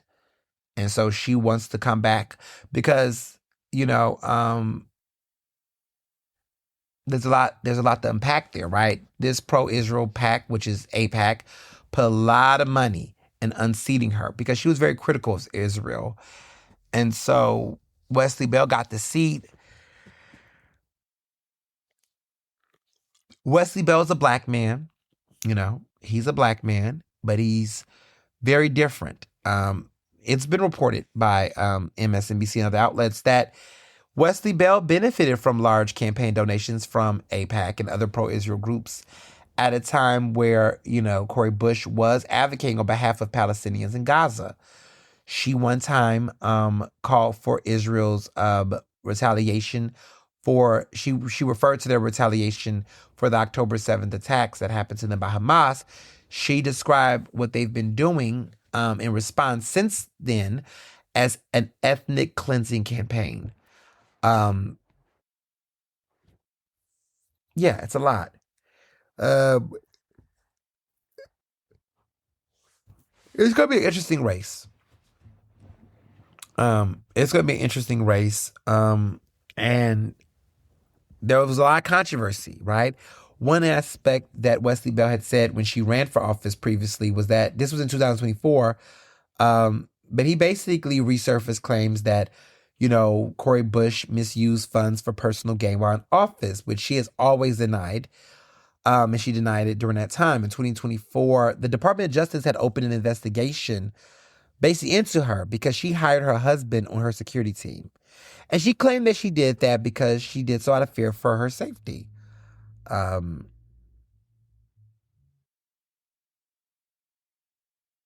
it's interesting because she said at the time, quote, as a rank and file member of Congress, I am not entitled to personal protection by the House and instead have used campaign funds as permissible to retain security services. So she admits that she had to do that at the time. And, people have their different disputes about the nature of that. But, I mean, she was receiving a lot of threats. She wanted safety. This is one of the ways that she felt safe. So, yeah, it's a lot. It's a lot to take in, but she's making a comeback. Um, One interesting situation that's happened lately is on the other side of things, are we seeing a progressive comeback?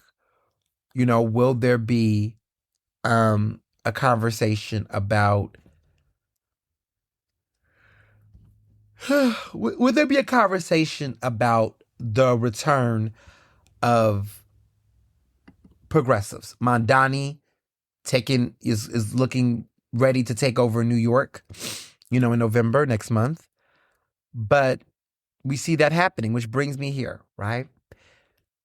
Jasmine Ray. I read the book, y'all. I did. I read her book.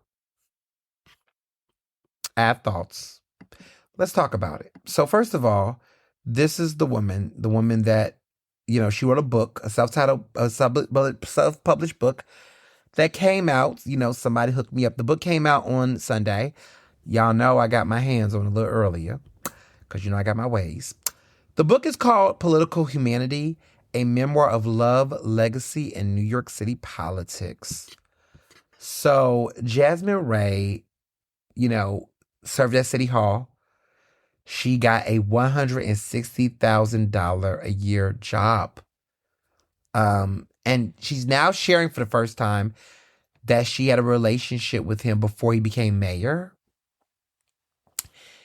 Even though, and she's 42 years old. To be clear, she's 42 years old.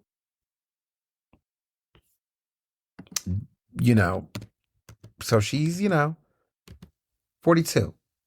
Eric Adams, y'all ready?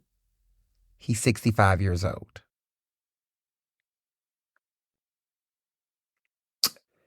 Yes. Yes.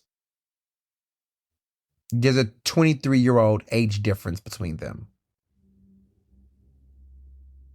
Now, let's be clear, because I want to make sure I address this. This woman's old enough to be his daughter. We can just name that, right? But the relationship between Adams and her was a little bit further down. So what I mean by that is that they didn't date when she was 42.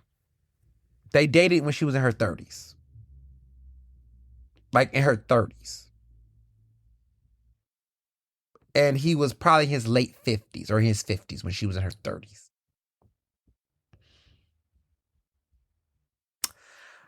Listen, there were two consenting adults.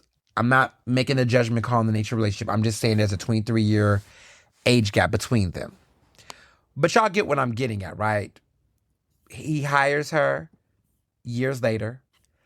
What she talks about in the book is how intimate their relationship is, that apparently she would soothe his head by rubbing her fingers over an old surgery scar that's on the back of his head. She said in the interview that He could sit still for hours if I kept my hand there, as if my touch eased something no one else could reach. So this book, okay, first of all, the cover of the book shows a hand caressing the back of his head with the city of New York on the back and his bald head shining in the back. It's a very interesting photo. She's got black, sharp, long nails that are shiny. It's a lot, y'all. And the book is spicy, okay? It's probably spicier than that 107 Days book that y'all keep trying to go up for, which is, look, look, it's a New York Times bestseller. We knew this was going to happen. I mean, we knew this was going to happen. So, and and I'm referring to be clear, I'm referring to Kamala's book. So her new book is 107 Days. It is the number one bestseller for combined print and ebook nonfiction. So hardcover nonfiction, she's got it at number one. Combined print and ebook, she's got that on lock. So she's got her hit.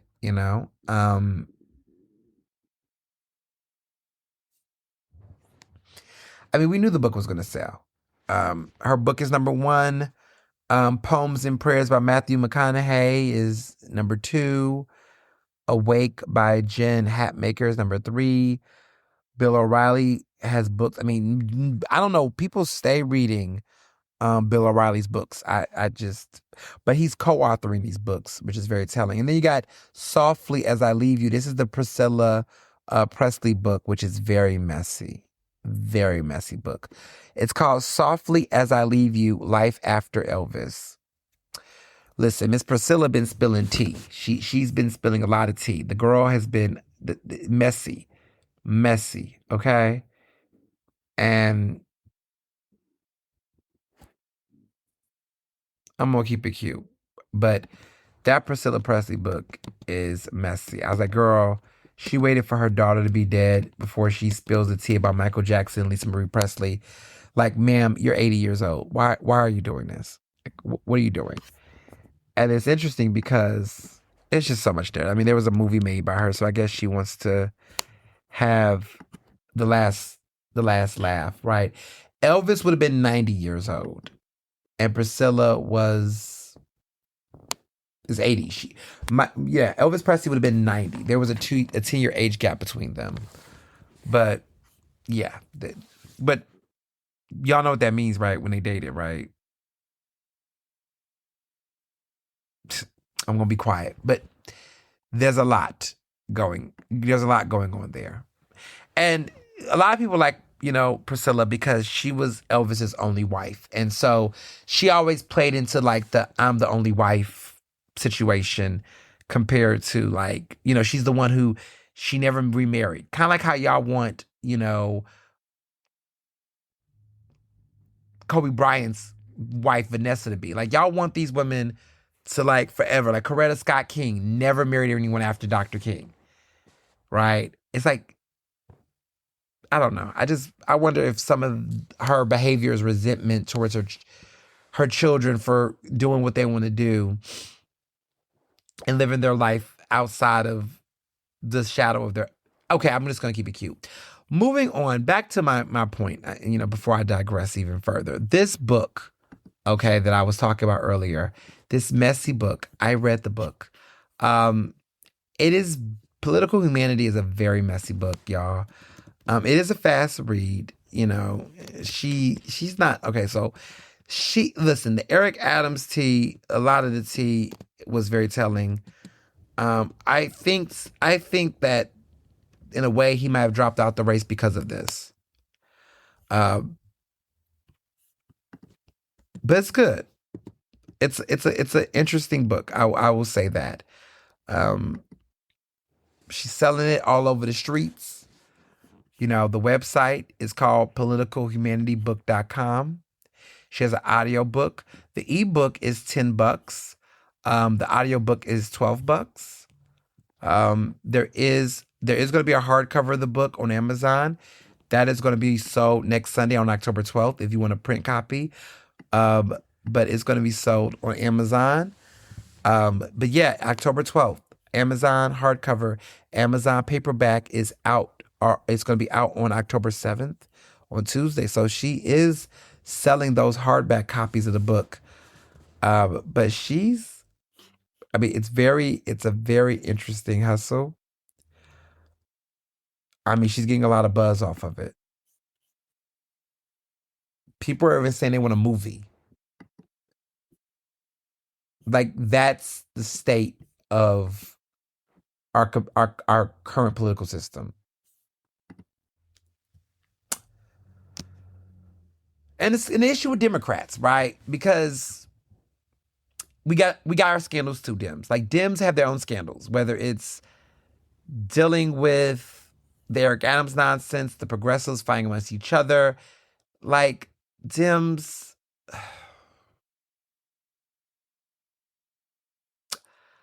like I said, I read the book, so you didn't have to.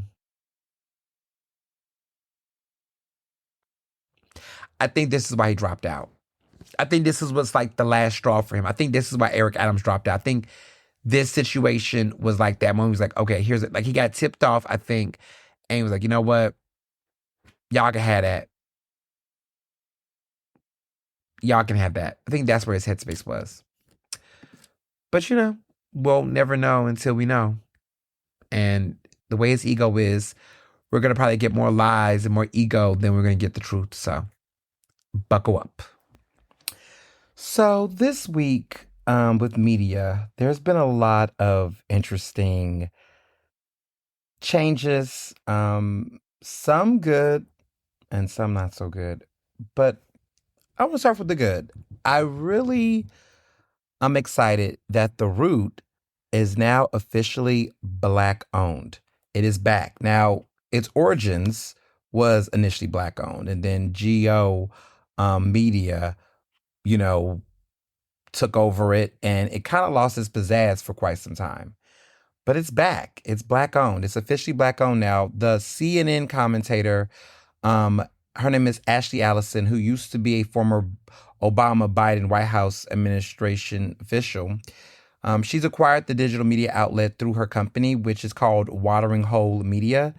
A lot of you, if you've been still watching CNN, you've seen her. She's the Black woman who's oftentimes on that show with, um, oh my goodness, it's been a minute since I've watched CNN, so I'm trying to remember which one it is, which host. I used to like her a lot, and then she got a little interesting.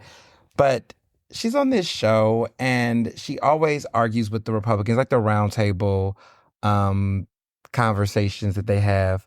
And Van Jones is also being talked about here. I'm thinking about Van Jones's ass because we're actually talking about him in a minute. And so it's so many people who are in the mix here.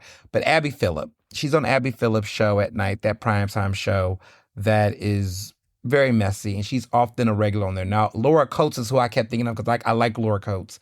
Laura Coates does Laura Coates Live, but Abby Phillip, she's on Abby Phillip's show a lot. She's the other Black woman who's oftentimes debating and arguing with the Republicans and the conservatives or whatnot. She makes really great, strong points, and she's very thoughtful when I've seen clips. So she is going to now take the lead and run this. And for those who don't remember The Root, when it used to be good, it's going to return back to it.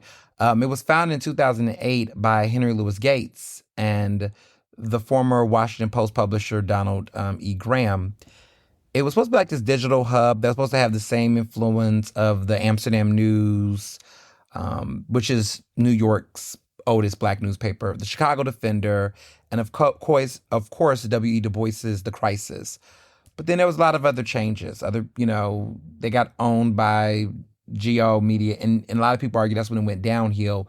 I mean, they rose to prominence. I want to say their height of heights was around 2020 when you had, Michael who was on there, who used to do his thing, and Michael Harriet, and then you had Panama, and it was like that whole crew, like when the guys who did their show on there. So it was a bunch of creative moments, and then they kind of left and then went to the Griot, and then things kind of went in a different direction after that. And of course, they had contributors. I was somebody who, for a period of time, wrote some stuff. But like Damon Young and Panama Jackson, that's what it is, not Jones. Panama Jackson, they did Very Smart Brothers. And that was a part of what drove the energy. And then they had Jamil Hill did some contributing, Ta-Nehisi Coates, Melissa Harris Perry, Mark Lamar Hill, Cornel West, like all of the, opinionated voices at the time. They were a part of that early origin of the Root success. And then when they got acquired by Geo Media in 2019, it kind of have not been the same when it was no longer Black owned. The headlines got weird, stuff got punchy, of that nature. I'll give you a fun fact. I used to not be liked by some of the team at the Root. They did not like hire me freelance or anything back in the day when I used to do a lot of like freelance writing. It was a very interesting vibe. It was good content. Like I'll never like trash the content, but I feel like there was like a gatekeepingness to it where there was a side of a Black eliteness to it where there was only certain writers who freelanced there, and there was a certain cultish elitistness to the type of writers they had. Like everybody, like basically no one who was actual like, oh goodness. Do I want to say this? I'll say it out loud. Fuck it. I mean, at this point, I'm who I am, and it is what it is.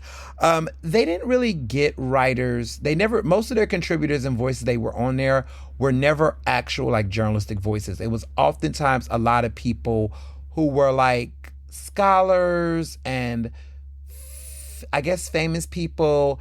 They were clout chasing like the intellectual space for those people to write. So if you were somebody who knew somebody that was like on TV, or you were, a professor somewhere, or you were someone in that space, you really weren't a journalist, but you had clout, you would get your stuff published there. But if you was actual journalists that did not have a Pulitzer Prize or wasn't in those type of circles, they really wasn't checking for you. Like if you weren't already in the New York Times, like it wasn't an incubator space to grow out and build mature voices. They really were trying to be, they're naming all these other Black publications, but they didn't really have the ethos of those Black publications. They were really trying to be a Black Atlantic, a place where also Jamel Hill wrote. And there's no shade to her.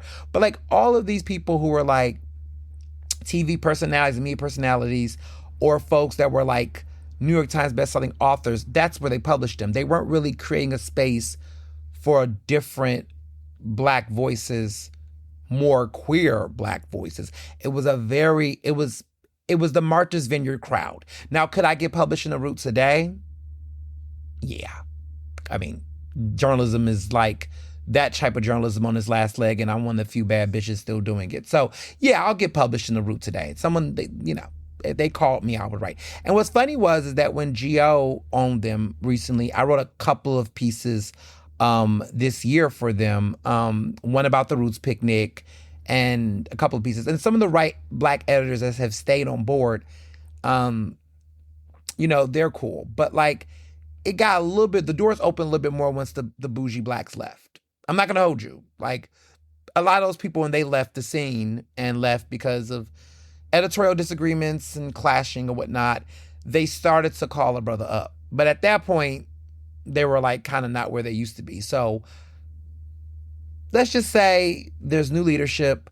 I'm looking forward to it. I'm looking forward to different conversations with different people. And maybe you might see something from me in there. Who knows? I'll leave it at that. So that's the good news. So disappointing news, annoying news. Van Jones won't shut the fuck up. But we knew this. This was the guy. I couldn't think of CNN without thinking about Van Jones because I knew I was going to talk about him next. But he went on Bill Maher's show, which I don't know why people still go on Bill Maher's show, but I guess somebody's watching it. And he was talking about he made some really disrespectful, gross reference about Gaza and kids dying and trying to frame it like it's all media distortion and misinformation going from foreign adversaries. That dumb talking point. There's been a lot of criticism from like extremists, let me just be very clear, that are such in denial about what's happening in Gaza, what's happening in Palestine. Like, there's so many people in denial that anytime there's a video or a picture of bodies, they are like, "Oh, that's not real. That's media manipulating. None of that is true." And I'm just like, we know missiles are dropping. We know people are dying. Everybody can't be lying. Like, somebody's dead. And for you all to every time there's a picture or a story of a kid dying, the first thing that come out your mouths is, "Oh, that's me manipulating." So there's no one dying. So which one is it? Like, if no one's dying, but the U.S. is giving Israel missiles to drop bombs, and we know for a fact that they've been dropping them, then we know people have been dying. And you can't tell me it's all Hamas, because there's just not thousands of Hamas terrorists that are out here just dying, because the war would have been, quote unquote, over by then. So, like, make it make sense. Like, I'm just at a point where I'm just telling people they're lying. I'm telling people, make it make sense. I'm telling people, just stop. We can just stop too. Silence is also an answer. You can just shut up if you don't want to be honest. That's also an option. So he said this, and of course, the internet, rightfully so, lit that ass up. He's now apologized. But Van is just vanning, right? Which brings me to my other jerk that will not stop shutting up and also just keeps missing the mark. Ezra Klein, in a third consecutive week in a row, has just been fucking up. Like, it was first the Charlie Kirk. I mean, he's been fucking up for a little bit longer than that. But let's just say it got really bad with Charlie Kirk. Then it became messier when he had like one of the most problematic men about civility. He had a conversation about civility with a conservative voice that is not actually all about civility whatsoever. And when I saw this, I was just kind of like, why would this guy be the guy you're talking to? Ben Shapiro. Like, Ben Shapiro of the Ben Shapiro Show. Like, Ben Shapiro, who literally even Candace Owens is like cringing at, right? He has him on the show and they're having this sensible conversation. So he fucks up there. But then also continuing his streak. Like, talk about a guy who literally has ruined his reputation in like a month. Like, September has not been good to him. It's October, and we're officially in Libra season in October, and the L's keep coming. And this time it's Ta-Nehisi Coates and him on his show. And Ta-Nehisi Coates, who, he's not my favorite person. Like, I know a lot of you all like go up for him and y'all go hype about him. I appreciate his courage. I do appreciate his voice. He's not my fave. I'm not going to get into why. I won't do that. Because y'all got to understand something. I'm just going to say this full disclaimer. I am somebody who is not all the way in with the elite of media, because if that was the case, I deserve to get paid way more money. I make good money, but the money that I could be getting if I sold my soul as a sellout would be more ridiculously much. So I will never say I'm an inside, if that makes sense. Because if I were, first of all, baby, I would be a homeowner with a bigger house and a bigger situation. I would just have all kind of. I ain't so like Van Jones is inside, baby. That meant sold to Ernestly, which he's got millions upon millions of dollars. Like, I'm happy. I'm comfortable. I make money that allows me to sleep well at night and have self-dignity. And that money is decent and I'm proud of it. I love how I live. More is always wonderful, but if I have to sell out my soul and do all the other things, I'm not doing that. And so this is what it looks like to live comfortably without selling your soul. Because the folks that you all go up for, a lot of them, I'm not saying they sell their soul, but they don't have the level of courage, self-respect, and dignity as a person that you think they do, because there's a price that you pay to that level. And I would just say, throughout my 15 years in this business, in some type of way, shape, or form, I have been offered things that would have allowed me to really be a sellout, and you all would notice that and you won't buy into it, and I wouldn't still be doing what I'm doing. See, here's the issue.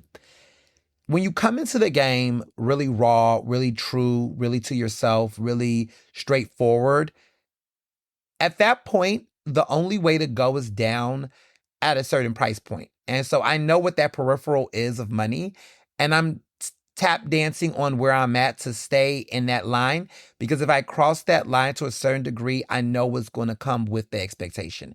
And I don't want to do that. And quite frankly, I don't have massive debt. I don't have children. I don't have liabilities. I don't have a level of greed that wants me to aspire to a certain type of lifestyle that will compromise all of that. So for all those reasons, I'm not invested in that type of universe, if that makes sense. Like, I'm not invested in that type of compromise to myself.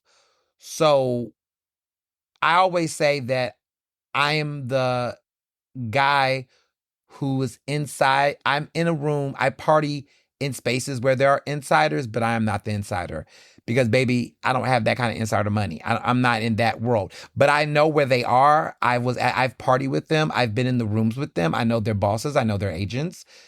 I know where they are at. So I go to the parties where they're at. And sometimes I get some good tea and then come back to the mortal world and tell you all some of that tea. But I don't know all the bodies. I don't know where all the bodies are buried because I have not had to kill a body to know all the bodies. But I have enough charm and appeal to allow myself, and some good talent, some wit, that allows myself to get some access in ways that the public don't. That's how I describe my situation. I know some things. I definitely know some things. You can't be this smart and work this hard and not be in those spaces. But I'm not fully in there as much as some people think I am because of my reality. Like, I'm not all the way in there because, let's be real, there's a certain price point. There's a certain level of blood you're going to have to give up. I'm talking hypothetically, but let's be real. And I ain't willing to do all that. So when some of y'all are like, Ernest, you should be on here. You should be on here. You should be doing this. I expect you, I'm like, y'all, like, relax. Like, y'all say y'all want real bitches, but then y'all turn around and be like, why are you not selling yourself to the highest bidder every 5 seconds? Like, that's why I do what I do for me and not chase a lot of y'all goals for me, because a lot of y'all don't know what y'all want, but then I look at who y'all go up for, and it kind of tells me y'all don't really know what's up. And I get it because people lie and deception is real. But anywho, Taji Coates, I appreciate what he brings to the table. I don't agree with some of the ways he goes about it and some of his things, but I will just say he does work that gets people talking, and it's a lot better than some of y'all faves that y'all really act like is doing it. I can admire aspects of what he do and how he shows up in some cases. Well, this all that to say, he eviscerated Ezra.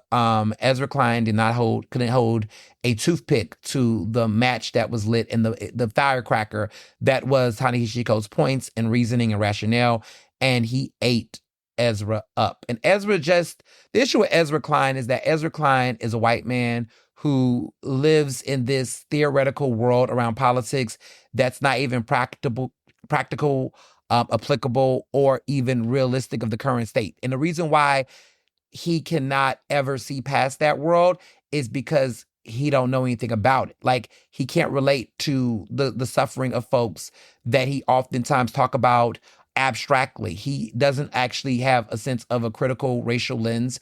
He doesn't have a social political lens. He doesn't have a politic of his own where it's shaped by actual morals and anecdotes and real life lived experiences that shapes who he is. Everyone wants to talk about all this other stuff about Ezra. The problem with Ezra is that he doesn't even know who the fuck he really is and what he stands for. Everything is like talked about in his general way. And I don't know if he's tap dancing to keep a show, to make money. I don't know. Maybe he does have a moral politic that's shaped by real things that actually impact people, but he's afraid to do that because then he won't get the types of people on his show. He's trying so hard to be quote unquote objective and neutral in every situation that he's kind of lost his sense of humanity. And that's why his voice is kind of becoming non-reliable. Like, for a while, people were hyping him up as the voice of the Democratic Party. And at one point I was like, he cannot possibly be that voice. But then I was like, actually, you're actually more reflective of the voice of the current Democratic Party, which is all talk and no actual action. A lot of abra, but no cadabra. A lot of, platitudes of virtue signaling without actually any morality to shape the virtues. Like, it's very telling. Like, it actually makes sense. And I think that's the reason why people are angry. He is the embodiment of the modern day white liberal that even Dr. King was telling us about many decades ago. Watch out for those moderate, those liberal, those white liberals. Like, we heard about these white moderates. He is that guy. And he's trying to act like he can make it sophisticated with nice short editing cuts and great dramatic music and a nice scruffy, well-groomed beard and a nice enunciation with a dark background scene. Like, it's all aesthetic. It's a lot of style and no substance. And I think this interview may have been one of the worst interviews I've ever seen a person do. Like, it tanks everything. Like, this is not even your peer. Like, it's almost like there's a part of me where I'm like, you know what? And I get it. The reason why Ta-Nehisi Coates gets to look more intellectual than sometimes he really is, and that may be shade, because none of these people are actually punching in their actual, like, weight belt. Like, they're not actually arguing and debating amongst their peers. Like, I want to see Ta-Nehisi Coates and him and another black person have a real debate about some of the things that he say. I'm not going to get into what that looks like and what that sounds like. I'm not saying I'm the person, but damn it, maybe tap me in. I don't know. But like, the problem is that a lot of these types of guys, like the Ta-Nehisi Coates, are palpable for like white people's peak interest. They think that people like him is like the ultimate black intellectual of our day and era. Not so much. I think the problem is that respectability politics and his pedigrees of awards and some of the rooms he's in allows him that real ability. It's the same thing with Mark Lamont Hill. Like, that's Mark Lamont Hill's problem.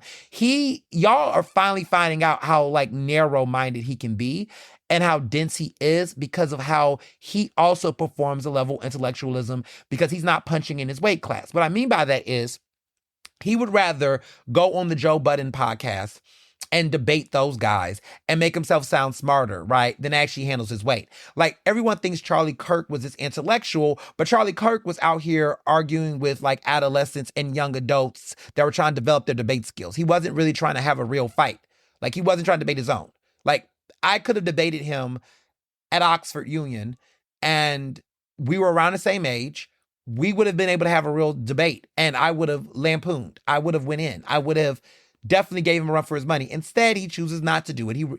He basically dodges that accountability. He does not want a real debate with a real debater on that type of magnitude. So what he does is he does a Q&A with college students at Oxford, and I have to debate Dave Rubin instead, which, of course, Dave Rubin got his ass handed to him. But that's what I'm saying. These guys are not actually invested in meeting their match. Ezra, I will say, you thought you could do it. You didn't do it. That's the problem. But at least Ezra, the thing is, his ego is so big that he wants to have these toe-to-toe conversations with guys like him because on paper, you all buy into the aesthetic of what it means to be intellectually stimulating rather than actually looking at what these people say and how they talk about these things. Because both of their frameworks are very limited, but I'm not going to go there yet because I just think cishet voices in the movement will always lack the type of intersectional clarity that shapes their opinions because they don't want to go there. Like, they're never going to understand it in a way that folks like my lived experience can really dive into oppression. And there's other voices and Black women voices that are just more stimulating than what I hear from them. But yet those people will never be platformed because they're not willing to sell out to a certain level and degree that allows them that type of access to do it. So it's very seldom, right? And so a lot of you all say, I want to see you debate this person. They're never going to let that happen because one, there's too much money involved for them to get their fave torpedo. That's why Ezra Klein played with fire by debating with Ta-Nehisi Coates. That should have never happened. If he was smart, he should have let someone else at the time do that debate. But again, money, ego, the level of like whiteness, and also Ezra represents a level of whiteness that think that what he was doing was on the same par and level of Ta-Nehisi, and it was not. And the crazy part is that there's other people that could have had that debate and it just would have been a different kind of conversation. The problem is that so much of mainstream media is so curated, so, scripted that's why you all love Ernestly Speaking because you're not getting this from your faves that y'all go up for. The ones with the doctorates, the ones with the the a thousand something books that are saying the same thing over and over again, but just repackaged like reheated nachos. Like I get it. And if I sound condescending, it's because I am being condescending, but I'm also like dropping truth bombs that a lot of the type of media that you all want to consume, it's independent, it's indie, it's local, it's hyper local, it's in the streets, baby. It's not there. There was a time where people was cultivating rising stars, like, and I was a part of that. Like they were invested in trying to bring new voices and allow there's no star making factor in media anymore. Like no one's creating and building the next big thing in media, in mainstream media anymore. Everybody is just holding on to what they already know and recycling it. And so if you're trying to find out where the new talent are in the stars, they're on social media, they're on newsletters, they're on podcasts like this, they're in your local publications, they're doing new stuff out here. And stop asking them to be sellouts. Stop demanding them to be on these platforms that's never going to respect them, that's never going to give them the real proper placement. Like, stop it. Like, recognize that your favorite platforms that some of you Gen Xers used to obsess over, that those platforms are just not where they used to be. That's just what it is. And that's the current state of media now. So this week in local politics, there's a lot of tea. And we got to talk about it. Because y'all know y'all been waiting. The time has come. Come, ladies and gentlemen, boys and girls, they and them. We got some things we got to unpack here. Now, before I start, I know what y'all want to talk about, and we're going to talk about her in a minute. But before we do, I do want to talk about what's been going on in Pennsylvania politics, because there was a massive poll that came out from Quinnipiac that shows that Josh Shapiro has an early lead over Stacey Garrity. And it also kind of looks ahead to 2028. And so this poll came out like last week. And I want to talk a little bit. I want to unpack some of it, but it's Quinnipiac University. Basically, they're showing that Josh Shapiro is holding an early lead in this 2026 race for governor, while they're also gauging voter support around U.S. Senator John Fetterman and Dave McCormick. So pretty much right now, Shapiro has a 16-point lead over the current treasurer, Stacey Garrity, who announced she was running for governor in mid-August. Basically, she's got the Republican Party's endorsement. I mean, she's the girl. Everyone's not even talking about Doug Mastriano. That's like not even happening, right? But they're also saying that he has a hypothetical edge in 2028 against J.D. Vance. Listen, right now they're saying in Pennsylvania, with Pennsylvania voters, okay, that 53% of voters said they would support Shapiro, while 43% say they would support J.D. Vance. 97% of Democrats said they would go for Shapiro. 89% of Republicans said they would go for Vance. And the big one here is that 58% of independents compared to 38% of independents for Vance. So 58% of independents will vote for Shapiro compared to 38% that will go for Vance. So that's very further out. However, everybody thinks that Democrats and Republicans are to blame for the state budget. We still do not have a state budget passed, y'all. We're still at an impasse right now with the budget. So a lot of people are really critical about both parties on that budget situation. And so nobody's winning there, right? But the real tea, talking about Fetterman, is that he has a stronger approval number from the GOP than he does Democrats. Republicans approve of Fetterman more. 46% of voters that they surveyed approve of Fetterman's handling of his job in D.C. 38% don't approve of it. But 62% of Republicans say they like how he's handling the job. 32% of them say, Democrats say the same. Independents are split. 43% like him, 43% don't like him, which is very telling, y'all.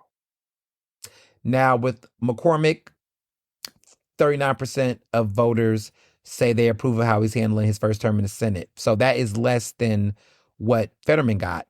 However, 35% say they disapprove. 16% say they didn't know or did not choose to answer it. So 39% of people approve, 35% disapprove, versus 46% of people approve for Fetterman, 38% say they don't. So it's a very interesting tide.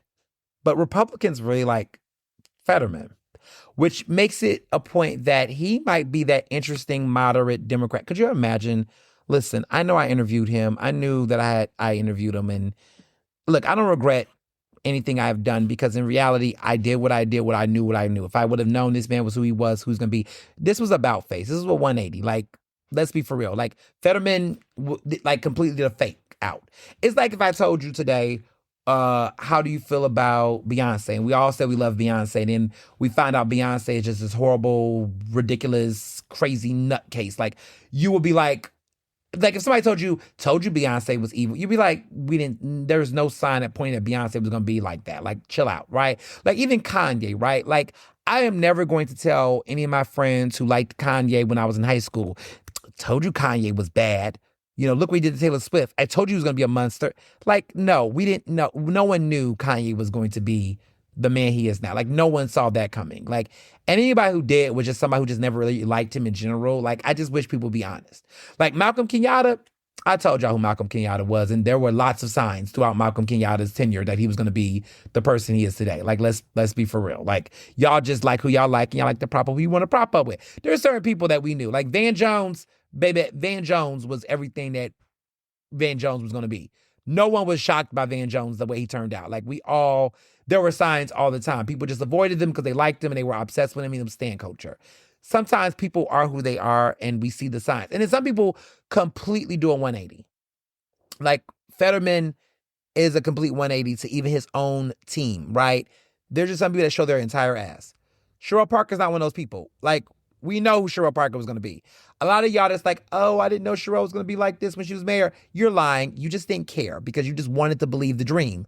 You just, identity politics. You just wanted to drink the Kool-Aid because you wanted to hope the best for her. You can say you wanted to hope the best for her, but understand that in your pursuit to hope the best for her, it was because you wanted her to change when she got the role. Like, we know people that were like, you know what, this person is annoying.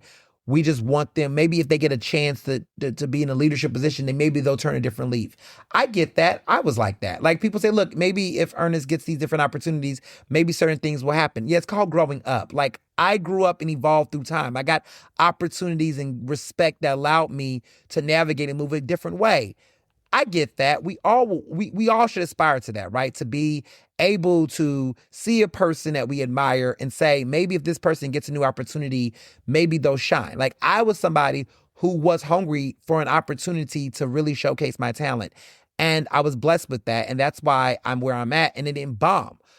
The issue with some of y'all faves is y'all want them to get an opportunity so bad.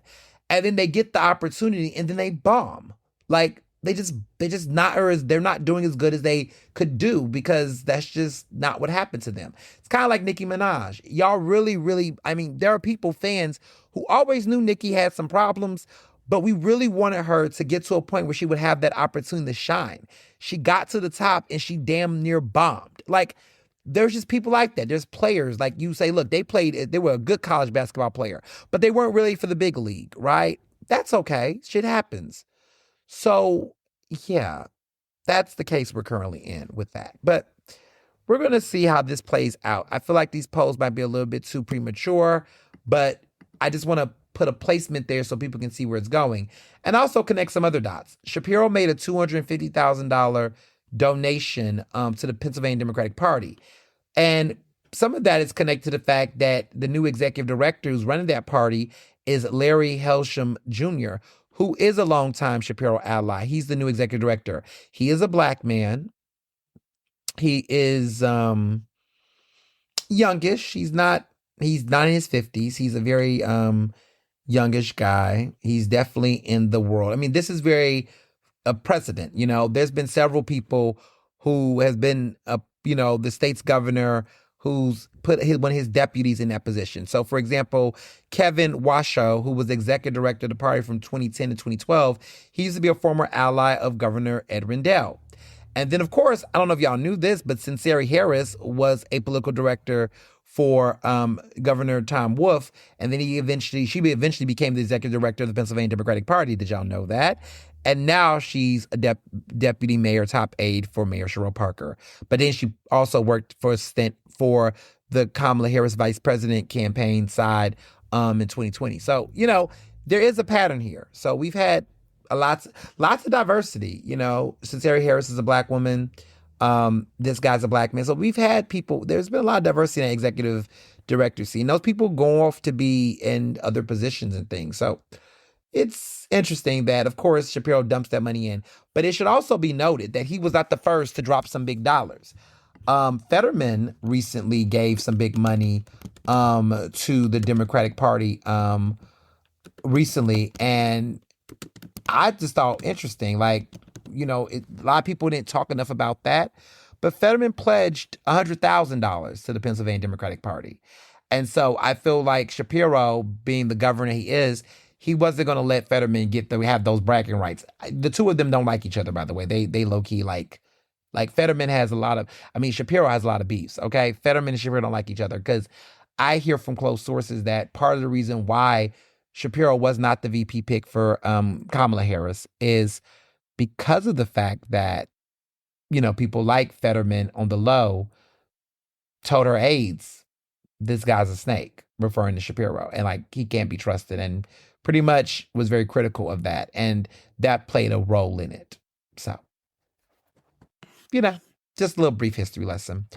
But there's a lot of that kind of friction and tension that shapes the politics that we see now. And a lot of that type of clashing, proves it. So Dr. Ayla Stanford has officially announced that she is running for Congress.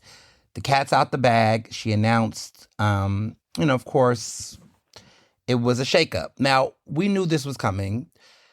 Many of you all who listens to this podcast, like Tomas and others who've been following Ernestly Speaking for weeks, y'all been following this. I was the first to publicly, on a platform that was public facing, name Dr. Ayla Stanford as a person that was in the talks. There was whispers, there was chatter. I had heard about it through polls, through going to the vineyard. There was already chatter. I shared it. I'm like, listen, people need to know this. What the fuck? The public needs to be ready for this. So I've learned a lot about this, and there's so much there, right? There's so much history there. There's so much context there, right? Where I'm at with it is that what is the big shocker that kind of pins a lot of this race, this everything going on with this, and I'm debating what this means, right? What all this means. But let me start with the basic. Congressman Dwight Evans has officially endorsed her for the seat. Yes, Dwight Evans made an endorsement in this race, and he's endorsing her. This is very messy. I didn't predict that. I thought that he was going to stay out the race, but he has decided to endorse her for the seat. There's a lot of contradictions with this. I don't know how much I personally buy the endorsement, trust the endorsement. It just seems very out of the park for him, knowing his history, knowing how he's endorsed in the past. Something about this endorsement just doesn't feel genuine to me. I just don't really understand it. I get what he has said on paper. I get that, I can read. But personally, I just don't know. This is one of those endorsements where I just feel are you making this endorsement because you don't like the other people and you want to not see Sharif get the seat? You don't want Morgan Cephas to get it. You damn sure don't want Chris Rabb to get it. Is it that you're making this endorsement because you don't like the other people that's in the race? I don't know if he likes Ayla Stanford enough to think that she would be the one to be in the seat. Because everything about Dwight Evans' entire time he's ever ran for seats as the older statesman he is, has always been built off of experience, connectivity to the area. This goes against his entire politic and legacy of politics. This endorsement makes actually no sense. It seems like there's another motivation behind it other than him. I find this to be an insincere endorsement. This is my opinion. I'm not saying that the man can't endorse how you want to endorse. You, the people, can endorse how you want to endorse. Or support who you want to support. That's not the point here. I'm just saying, if you're asking me what I think about it, I think that it's very insincere. I don't believe it. Like, I know it's real. I know he made the endorsement. I'm not saying that it was a forgery. I'm simply saying that I don't think this is a real, legitimate, like, true, sincere endorsement. Like, I don't think he sincerely believes in what he's saying. I think that this just seems super political in a way that, yeah, I'm not buying it. It kind of reminds me of when I'm going to be frank, an example of an insincere endorsement was when, who was it? When the mayor, right? When former Mayor Jim Kenney endorsed Elizabeth Warren, I didn't understand that endorsement. I still don't understand endorsement. Like, of all the people, his politic would never endorse someone like Elizabeth Warren. I'm not saying Elizabeth Warren was not a good candidate or I didn't like her. It's not about that. It's more that I didn't understand why he made that endorsement. I'm still scratching my head. Like, why did you endorse Elizabeth Warren? Like, everything about Kenney's political history does not make sense about that endorsement. That's an example of an insincere endorsement. Like, I don't understand. Like, it must have been something else behind the scenes that shapes that endorsement. So, yeah, that's the kind of stuff that I mean when I say that I question the sincerity of certain endorsements. And there's certain other ones throughout history, but some of y'all will but this one just does not make sense to me. Like, I just don't believe it. I'm just kind of like, And let me break down why there's a lot of weirdness with this endorsement and what this means, right? Dwight Evans is an establishment. Like, he is the embodiment of what it means to be a Democrat establishment person. This endorsement goes against every single aspect of what Dwight Evans' political, ideology is. And what I mean by that is that you're endorsing a person who has zero political experience.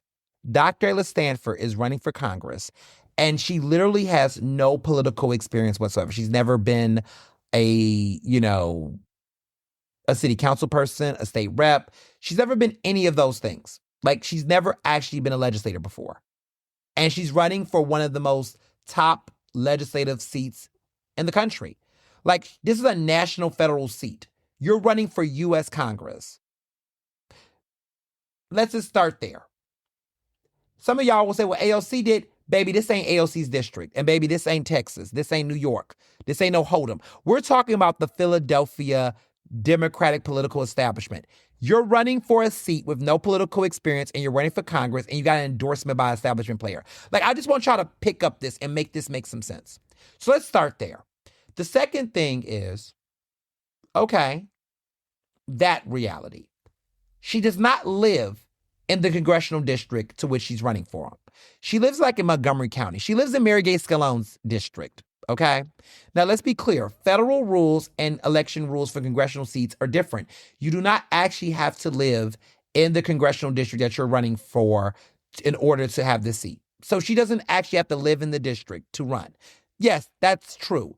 But respectfully, most people often vote for the people that live in their actual district because that makes you more relatable. That means that you have an understanding of what that neighborhood is about. That means that you're actually, you actually know the area. You have stake. You're making financial decisions impacting a district to which your kids don't go to school there.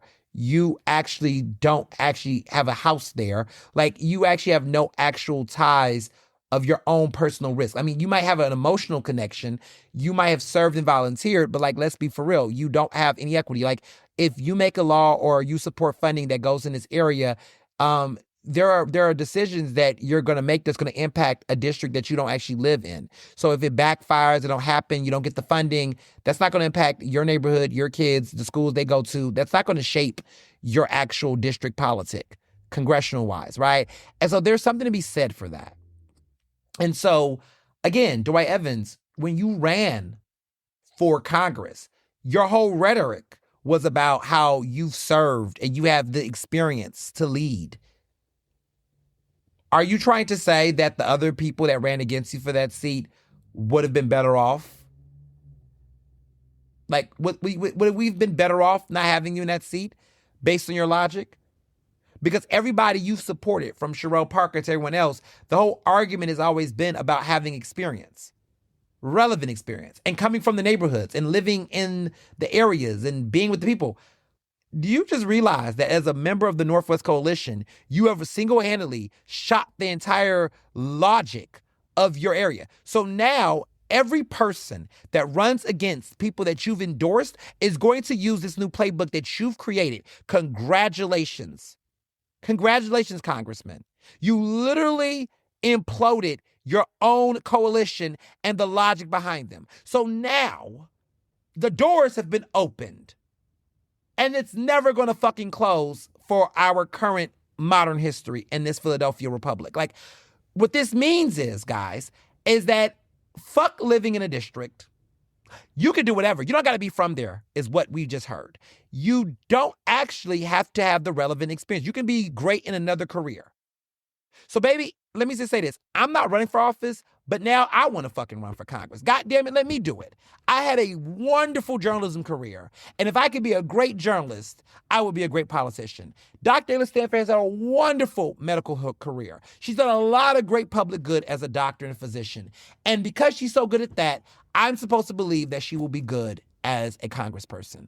Well, damn it, sign me the fuck up. And guess what? I actually live in Dwight Evans' congressional district. So maybe I should go run for another. Maybe I should run against Mary Gay Scalone. Maybe I should go run against her. Look, Mary Gay, I don't live in that area. And I know, someone like Dr. Ayla would actually make more sense. She knows that area more than I do. But guess what? I am a great journalist, and I think I have the bona fides. And let me find someone over that's going to endorse me. Summer Lee, endorse me for Congress to run against Mary Gay Scalone. I don't live in her district, but I speak truth to power, and I would be a great elected official. There. And if anybody from the mayor on down tried to tell me, I don't know if Ernest has the experience, I don't know if this, I'm going to say, well, your mentor, right, the guy who walked you down the aisle, hey, that guy who's a father figure to you, he says that people with no actual political experience could be more qualified for a seat that literally took him 30 years to finally get to. The bar is on the floor. The door is open. Everybody can run at this point. I thought that there was a level, I thought we critiqued other folks. Like, I thought that was a whole critique against the squad, right? I thought that was a critique against Trump being the president, that he had I guess anybody can have these seats. Like, to be a U.S. congressperson is a very serious position. And it is something that in a district like ours, that is one of the poorest districts in the country, you want somebody that does not live in that district, who made their announcement. Mind you, they made their announcement in a house of someone who lives in that district. Like, they made it at another person's house. I just want y'all to think about that. I'm not saying people are bad. I'm not saying that people can't change. I'm not saying that, I don't know. Did she just recently relocate? Maybe she did. We're going to find out soon in these campaign finance reports. All I'm saying is the game has changed and the goalpost keeps moving. And for every young person that has aspired to run for Congress or run for these seats, what we just saw Dwight Evans just do is a sign to just trust your gut, stick your foot out there, because politicians have no loyalty to anything, including their own principles. So the race has gotten shaken up. I don't know what this means. I don't know what this means for Morgan Cephas, which, by the way, recently plugged me into her campaign. Let me just put a full disclaimer, y'all. When you do media hits, right, and people go on your show and they interview you, they have free right and there is free access that they can use your clips and stuff, a part of their stuff. Is it necessarily the ideal thing to do? Not necessarily, but can they do it? Yes. And so I did not know that the snippet of my interview with her on WRD radio was going to be used for her campaign marketing materials. I'm not telling her to take it out. It is what it is. It's public usage.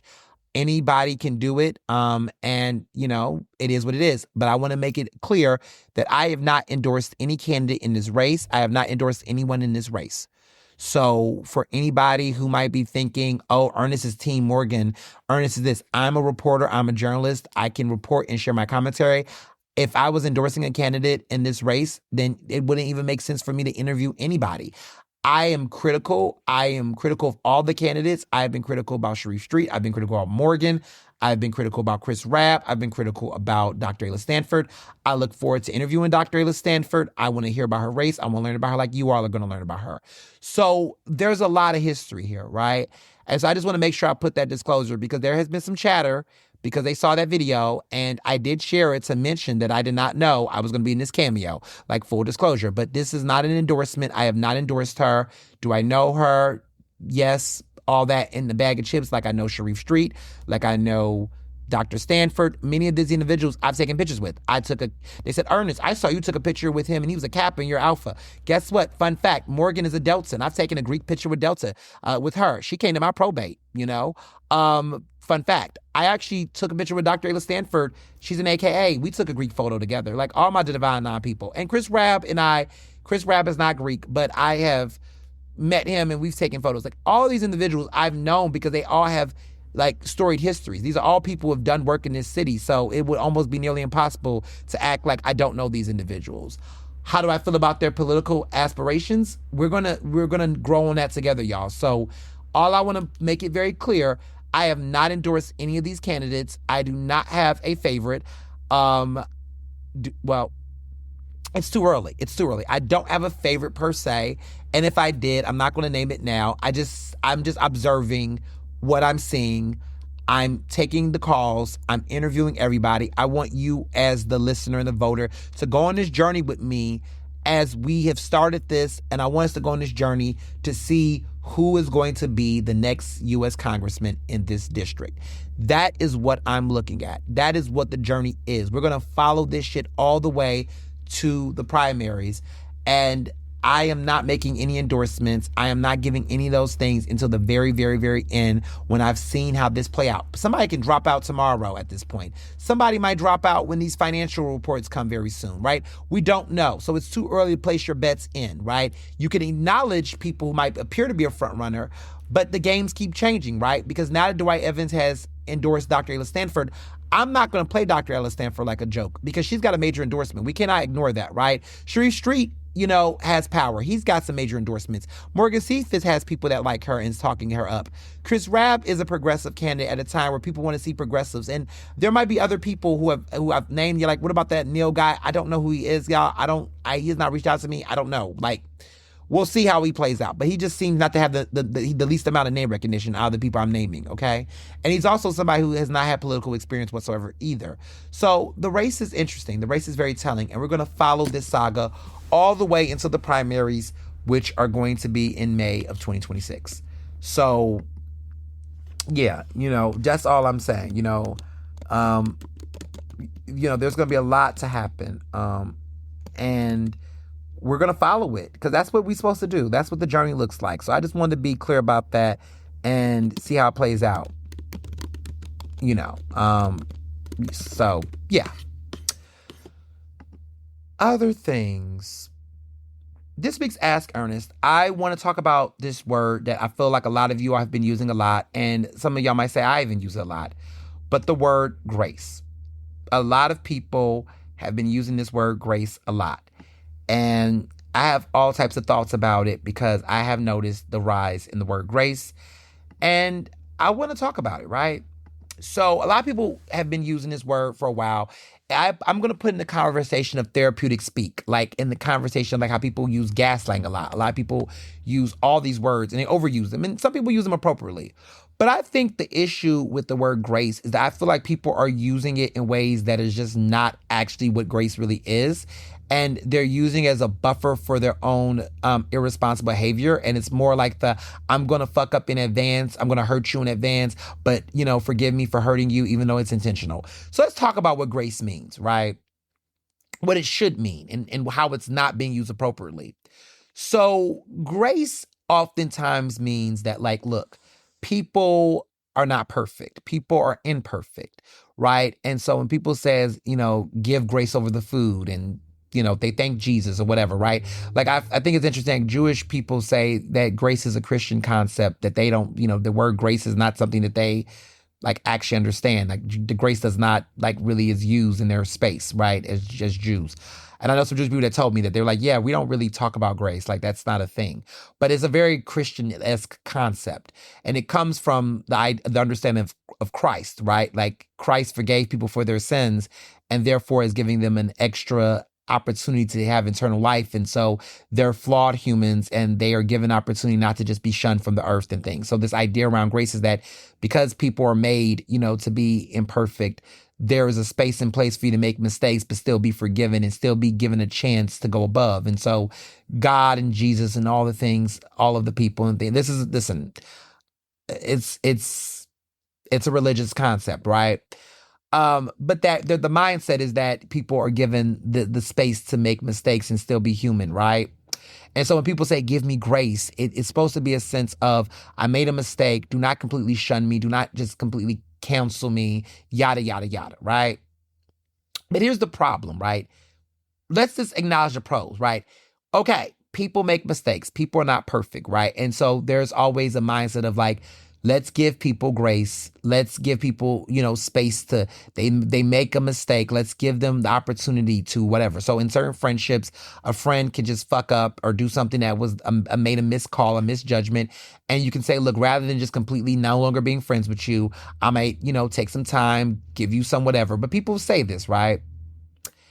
But here's the thing about grace and why this terminology and this type of mindset isn't necessarily hitting the way it's supposed to. Oftentimes, and this goes back to cancel culture, like when people say, because that's the theme, right? Cancel culture is coming through and through in these conversations. People often talk about the world of grace in conversations of cancellation. Here's the issue. Grace requires an acknowledgement of error. This is what I want to get to. When a person, quote unquote, makes a mistake or do something wrong, in order to be granted grace, even in the biblical sense, because if y'all want to talk about God and Jesus and bring Christianity into it, y'all understand how asking for grace works, right? You confess your sins. You actually acknowledge that you sinned. It goes, oh, Father, I have sinned. I have sinned, and I'm asking for grace and mercy. Before you ask for the grace and mercy, you've acknowledged you have sinned. You acknowledge what you've done is wrong. You actually have come to terms for it, and you humble yourself to ask the Almighty. May I get amen? Amen. But let me just say that you have acknowledged the thing you've done, and you've understood it enough to understand why you need the grace. Some of y'all out here giving grace to motherfuckers who don't actually think they've done anything wrong to warrant the fucking grace. Can I get an amen? Amen. All right. Can I get a hallelujah? Well, Pastor, I'm going to take my time. Because a lot of you all are out here saying, oh, let's give Chris Brown grace. Is Chris Brown really acknowledging the things he's consistently doing? No.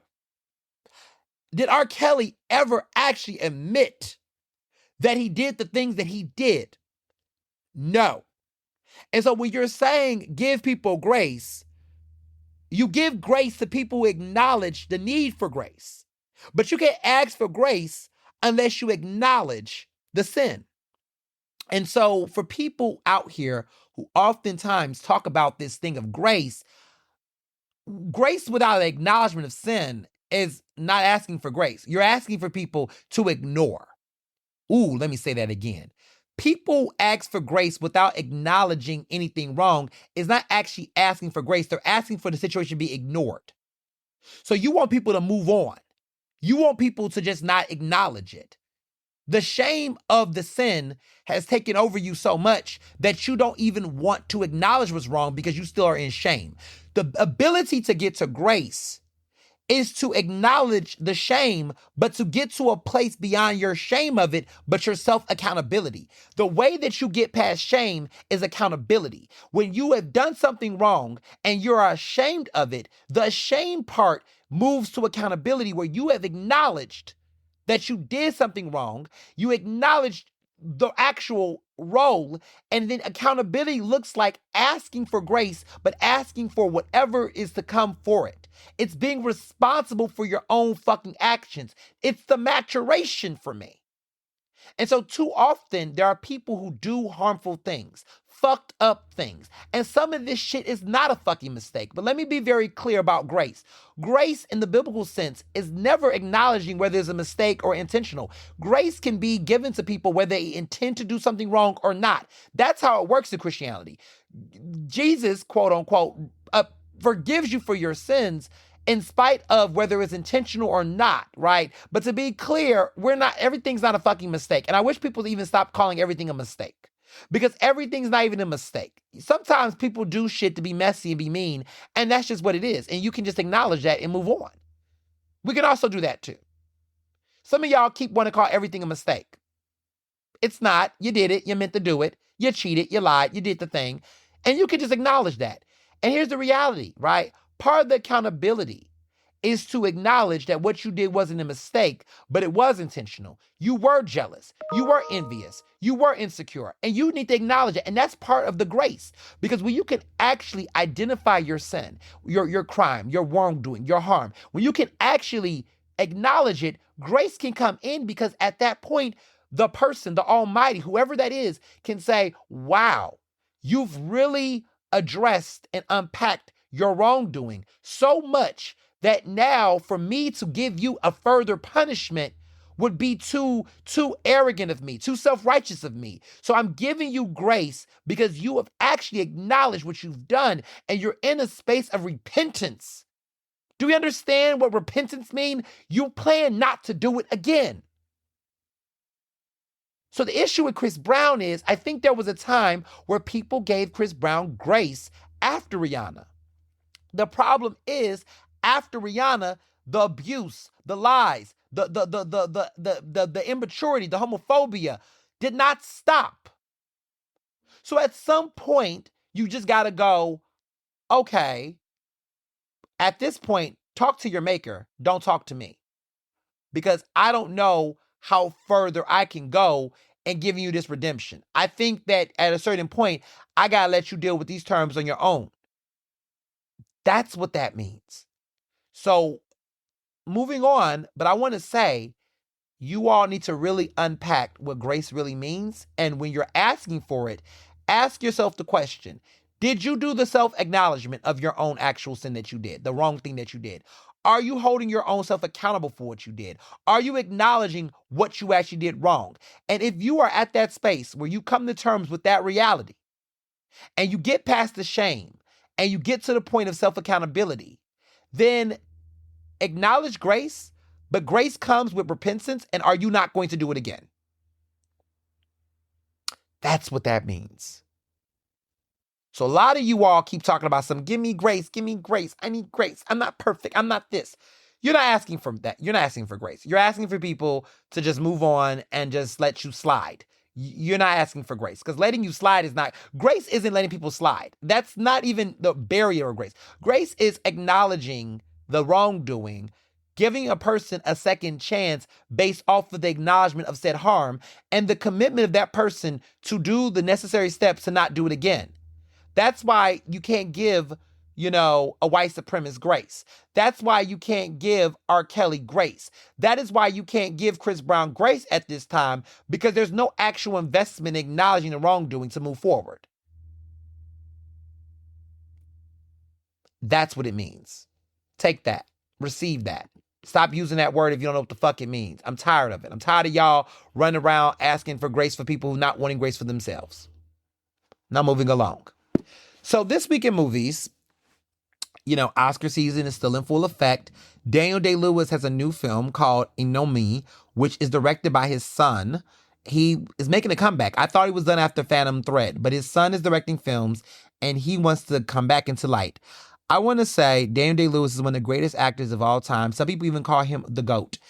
I don't know about all that because my personal goat is Denzel, baby. Okay, as far as actors go, now actresses is Meryl Streep, no question, and Viola Davis and her might be tied, but Denzel is my favorite actor. But I do have other faves that I do like. Like I do appreciate Leonardo DiCaprio. I do appreciate some of his work, not all of it, but I do appreciate some of his work. Right.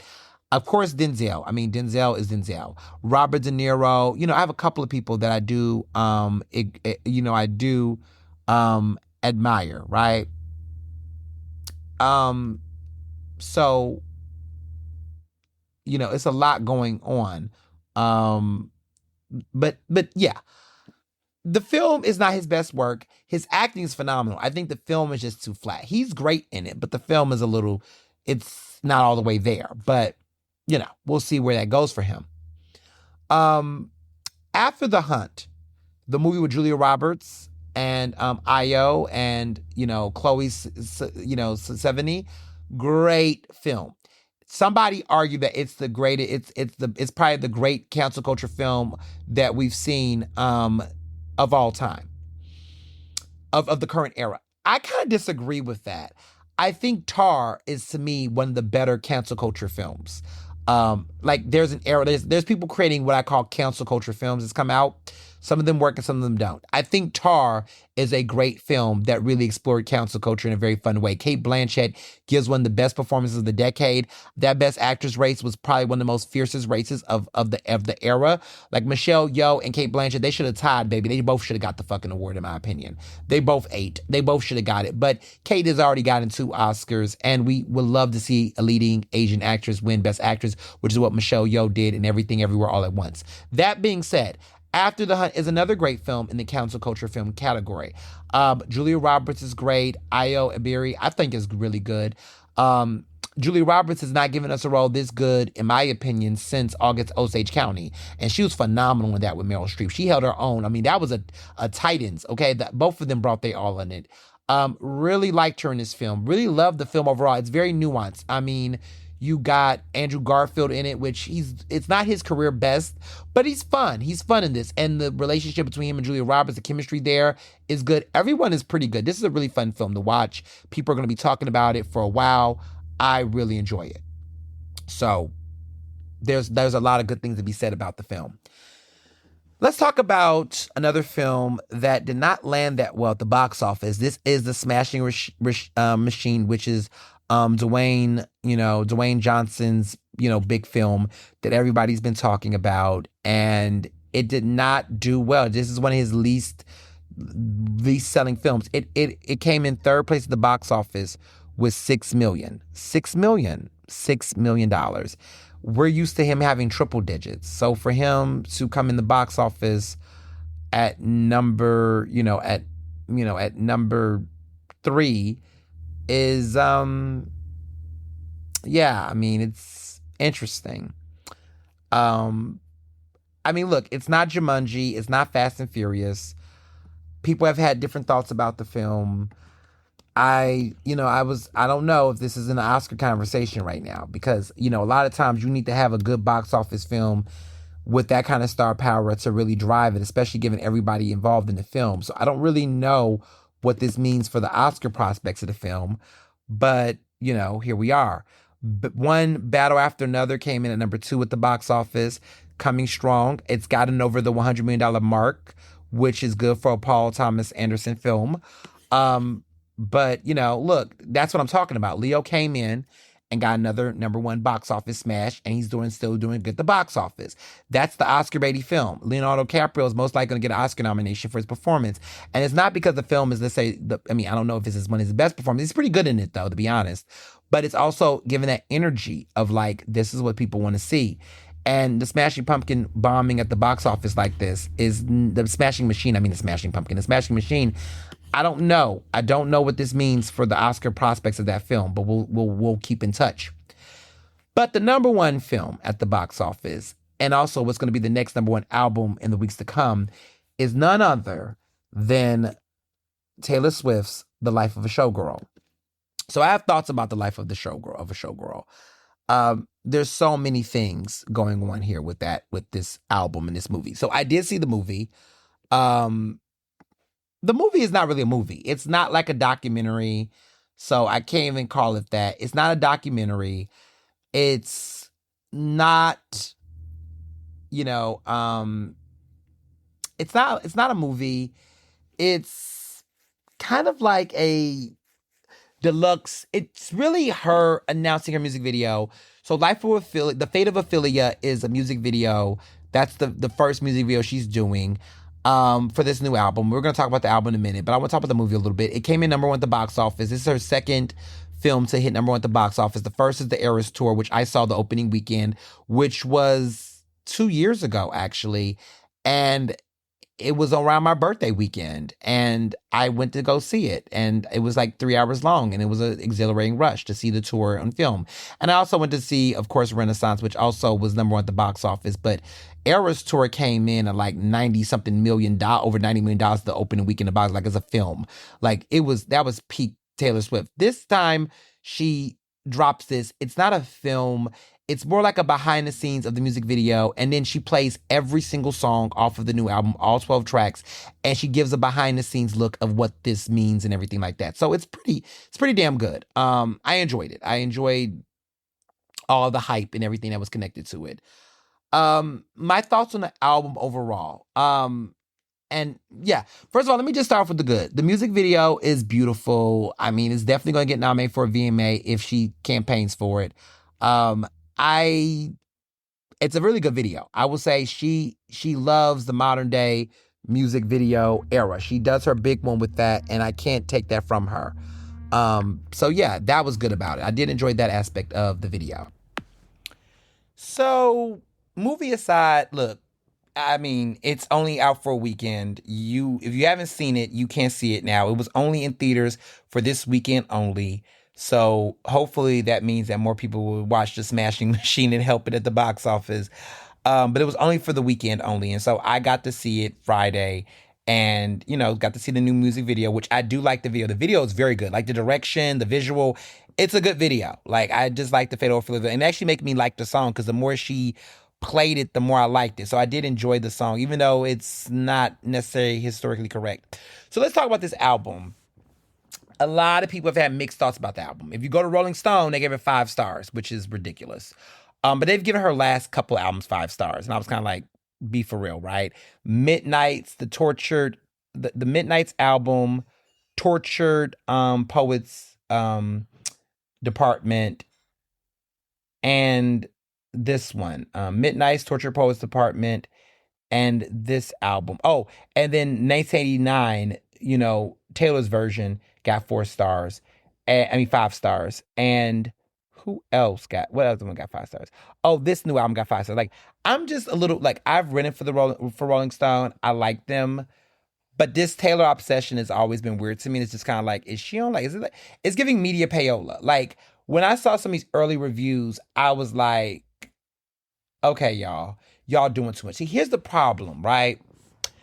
When an album gets immediate, like instant gratification like that, it's just kind of like, what? Because when you put a perfect score, when you give an album like that, like 5 stars, when you put it on that pedestal, it's kind of like, what are y'all saying? Like, are y'all acting like this is one of the greatest? Like, like I'm just sitting here like, what are y'all doing here, right? And so that was weird to me because I'm thinking about, Beyonce's album, right? That's an album that is impeccable.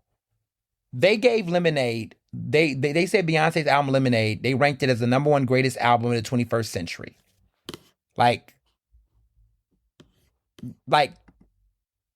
Lemonade, y'all. Rolling Stone gave Lemonade 5 stars.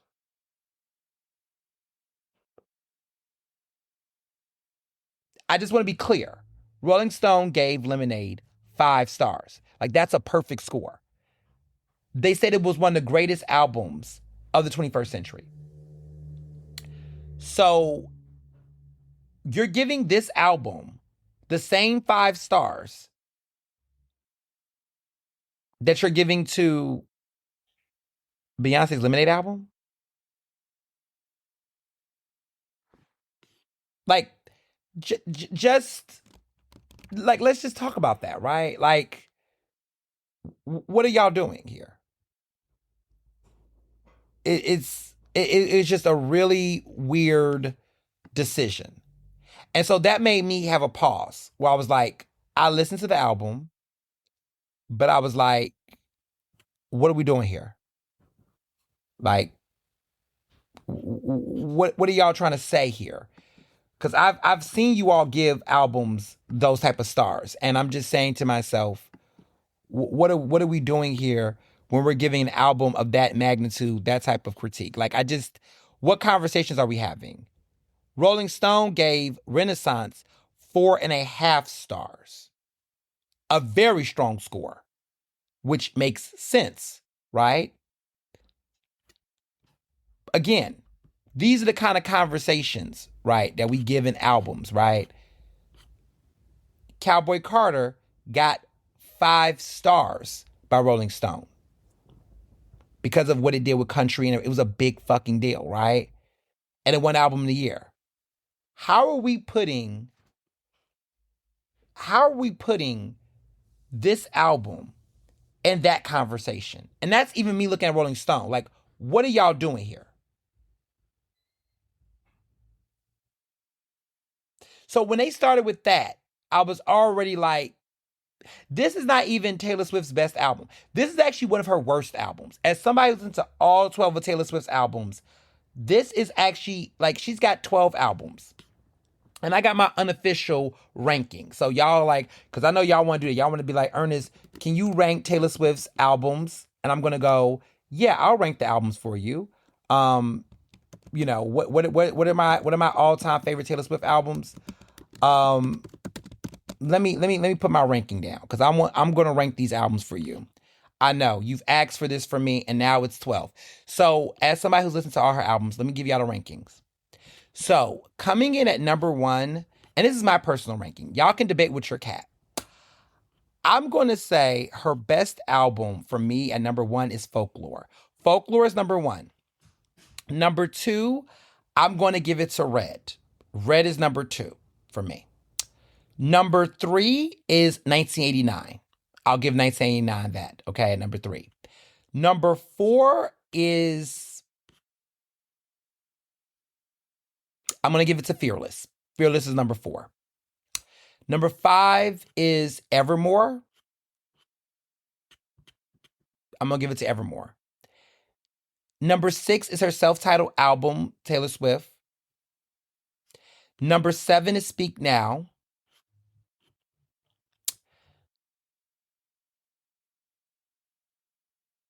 I think I want to change that ranking. I think I want to move that ranking a little bit. Actually, number 7. Let me go back, because I just realized I left the album out. Let me go back again, so y'all can keep y'all notes. Number 1 is Folklore, hands down. Number 2 is Red. Number 3 is 1989. Number 4 is Fearless. Number 5 is Evermore.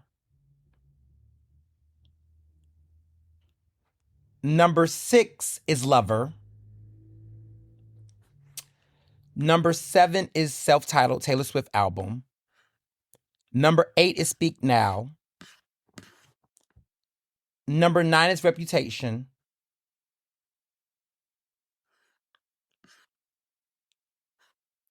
Number 10 is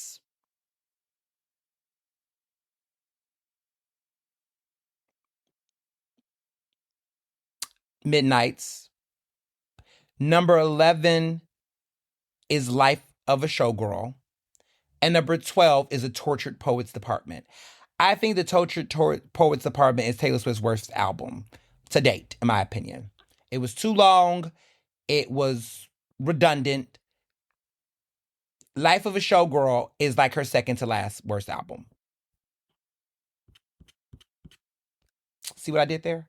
So that's my ranking order. That's my logic. I think Folklore is her best work. I think everybody, no matter who you are, everybody can appreciate what Folklore was. I just think that's just hands down. I think no matter where you are, the album, the purpose, the vision, the timing of it, everything about that album worked for her. That is her best work, in my opinion. That's her songwriting, her creativity, her imagination, the rawness, everything about that album just fucking works. It is her best album to me. Number 2 is Red. Red is just as close.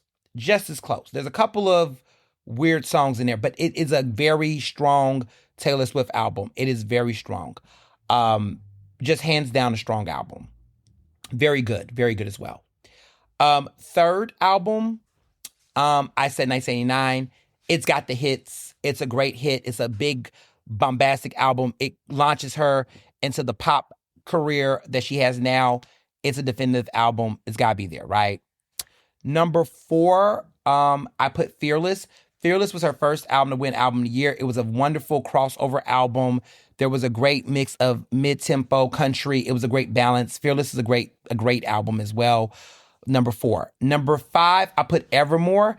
Evermore is also one of my favorites. I just say Evermore follows the same vein of Folklore, so I just felt like I didn't want to put them too close to each other. But the songwriting is still good there. She still keeps some theme, and that's even why we appreciate Folklore more. Number 6 is Lover. I think Lover is underrated at times. There are duds on the album. I mean, Me is just cringy, one of her worst songs ever. But also, there are some really good hidden gems in the album, and it was very much a fun, light-hearted album that I feel like was a good, like, not dramatic. It was a great recovery from the Reputation era. So, yeah, number 6 is going to be Lover for me. Number 7 is Self-Titled. It's a good album. It's a good introduction. It's a good debut album. It's not our best. It's promising. It's a good one. It's got a nice space in there, right? Number 8 is Reputation. No. Number 8 is Speak Now. Speak Now is number 8. Speak Now, it's not bad. There are some really good, strong songs on there that saves the album. There are a lot of forgettable albums. It's just kind of like the forgotten album, but it's also some good some good songwriting on there, right? And when they did the Taylor's version of it, I appreciate even more. Number 9 is Reputation. Reputation was a messy album. It did not age well. There are some good songs on there that I do like, but it didn't age well. And I think many fans, it just does not age well. That being said, number 9 is Midnights. Number 10 is Midnights. Number 10 is Midnights. I like Karma, but a lot of those songs on that album just felt so forced. It just, again, does not age well. When it won Album of the Year over SZA, we all was like, what the fuck? It's cute for the Midnights tour. It's just kind of a wash. I don't really listen to any of his songs. I mean, Anti-Hero was cute. I love Karma, but everything else on that album is very forgettable.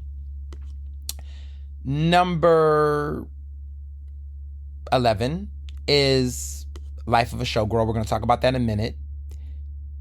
And then number 12 is the Tortured Poets Department. Just the worst. It's not an album that I want to remember. I want to skip over it. It's just not doing anything for me. So let's talk about why I don't care much for Life of a Showgirl and why it's ranked number 11 out of 12 out of Taylor Swift's entire discography. The problem with this album is that I think that I knew this day was going to happen. And I told you all over the years when I reviewed Taylor Swift's albums, I always say I knew this day was going to happen. And I kept hinting at it. I saw it at the end of Midnights. Remember a couple of seasons back, I said to you all, Taylor Swift needs to take that break. Taylor Swift, take that break. I said after Midnights with the Eras tour, I was like, take that break, Taylor. After this tour, girl, take that break. Because I felt it with Midnights. I was like, not take that break, girl. She got Album of the Year. I was like, take the break. Leave. End it. Take a nice break. You did it. You got away with Murder when you won Album of the Year. But when she announced Tortured Poets Department and how she announced it, I was like, this is the end of the end. She's about to get to the part of her career where she's going to be cringe. The public is going to turn on her. They began to turn on her the night of the Grammys when she won Album of the Year for Midnights. That was a major turning point. I told y'all that was a turning point. I said, everybody's going to get tired of her. This run is great, but now you're going to get into the territory where the public is not going to be excited for you. What I love about Beyonce, because we're talking about legends here. We're at this point, we're talking about icons, right? These girls are icons and legendary, right? What I love about Beyonce is that Beyonce knows how not to, ruin her welcome. She's never going to stay too long to the point that people get over her. There's been times where Beyonce's been overexposed. And we felt that way with her when it was the I Am Sasha Fierce and 4 era. Beyonce knew during that time she was getting overplayed. People were getting over her. And she took a nice break, and then she gave us Self-Titled. That was an important career change. I'm so happy she took that break. Taylor Swift got 4 was that era for Taylor Swift is in Midnights, where, again, a polarizing album. This was the time for her to take that break. She didn't take that break. The greed got the best of her. The capitalism got the best of her. And because she's a white woman that is a billionaire at this point, the greed got the best of her. So she gave us the Tortured Poets Department. And I was like, what the fuck is this? I was over it. It was too many songs. It was just too much. It was too dramatic. It was just too much. It was so much essay, diary-esque songs. Everything sounded the same. Jack Antonoff, all of them. I was like, why are we doing this again? Like, I'm so over this. This is coming so predictable. I'm over it. I was over it. And guess what? So was the Academy. She got no Grammys. She won no Grammys. She got nominations, of course, but she won no Grammys for that album. And everybody, including herself, was there for the show, right? At this point, I said, look, you had the highest selling tour. You did your big one. You're off the Eras tour. Relax. Go enjoy life. Travis Kelce and her are dating. She's engaged. Wonderful. Nope. She decides she wants to give us another album. Even though she's already told fans she does not plan to actually release any relevant music. Like she said to her fans recently in an interview that, she's going on a break. She's not actually going to do a tour with this album. And she's not doing the Super Bowl. So, I guess she's just giving the fans another album for the road. I guess this is her version of Glitter because this album is very glittery and it's giving the same vibes. Sure, right? So I just want y'all to have this context before I get here. It was predestined that Taylor Swift was going to piss the public off like this. This is what it is. This is how fame works. Like if you're that famous for so long and you don't take any breaks, you don't take any pauses, you're like overexposed. The level of her celebrity is so big that it was like she was just oversaturated. Like we've gotten too much of Taylor Swift to the point where initially we're over her. And now I have to say respectfully, like I'm a little over her. Like I'm just like I've seen enough. And white celebrities get to have that. Black celebrities, we do get a little bit of overexposed black celebrity a little bit, right? Like Kanye and Rihanna at times, right? But it's very rare that a black artist gets to get to this level of exposure of Taylor Swift. Beyonce purposely takes herself out of the public eye, which is why we enjoy her when she does come out, and that's why she has her longevity. I think with Taylor Swift, it's just become so over-enduring. I think about Justin Bieber, right? Like, remember when Justin Bieber was in our faces like all the time, nonstop, and it got to a point where even he couldn't maintain that? We saw it with Britney Spears. We've seen it with the pop girlies, right? The white pop girls and guys, right? Where they become so in our face that eventually they piss us off. Justin Timberlake. Like, that is what we've seen. I just felt like Taylor just kept doing it. It was like, girl, eventually people are going to catch you up and you're going to be a joke. So now Taylor Swift has become a meme in many ways culturally. Like she oversells her albums to the point that it's an environmental problem. She completely, and let me be very clear, she's not the only artist that does this.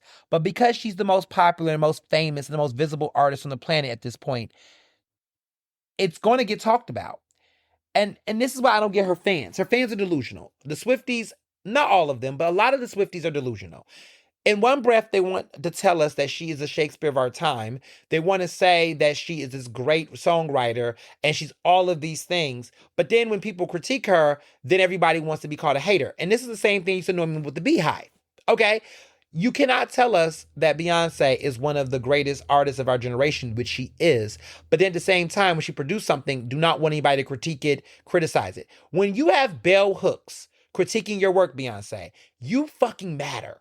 And at the end of the day, whether Bell Hooks' critique is however you feel about it, the fact that Bell Hooks is talking about you in a conversation, Beyonce, please understand that that is how monumental your work is. That matters. Your art is being discussed and unpacked. Like, I don't get it. I feel like, what are we in? What world are we in now where if you are getting critiqued by the greats, when they're discussing you, when they interview you, when they engage with you, that means something. Whether they agree or not with it, that means you are in the conversation.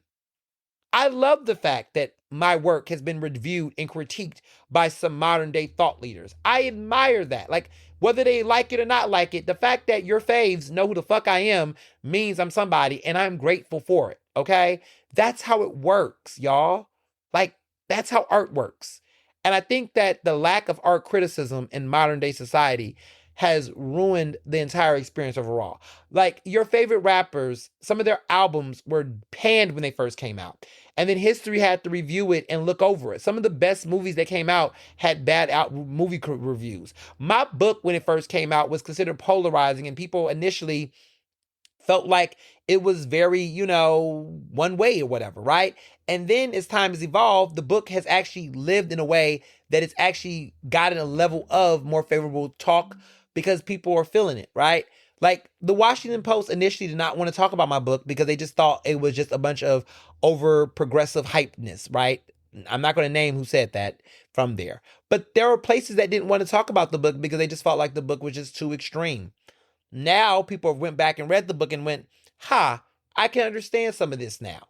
But, that's life. That's the way it works, right? So let me just start there. So let's get into the album itself.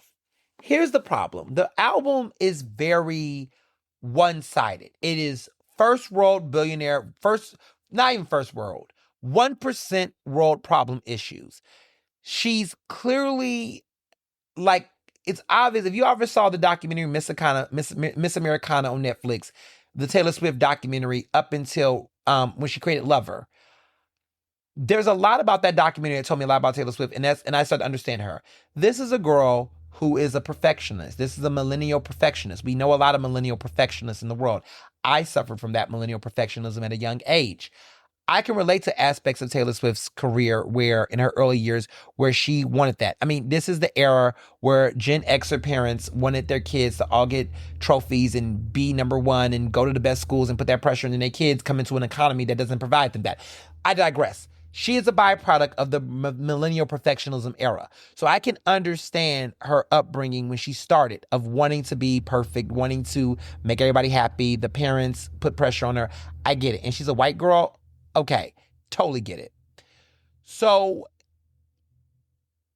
knowing that about her, the thing about millennium perfectionism, which I let go of a long time ago, is that they do everything on metrics and rubrics. Like, millennials specifically are obsessed with numerical data to back everything. And sometimes they lose their sense of self and heart, which is why we have a lot of like really weird, awkward millennials, because they base everything on fucking numbers and rubrics and scales. So everything is a judgment. If I get a 95, I wasn't great. It's like, actually 95 is fine, relax. But they always shoot for like a 100 because everything's in their world is like that. And so Taylor Swift bases everything off of numerical data. If her album doesn't sell this much, she thinks it's a problem with her. She doesn't actually know how to separate the society she lives in with who she is as a person.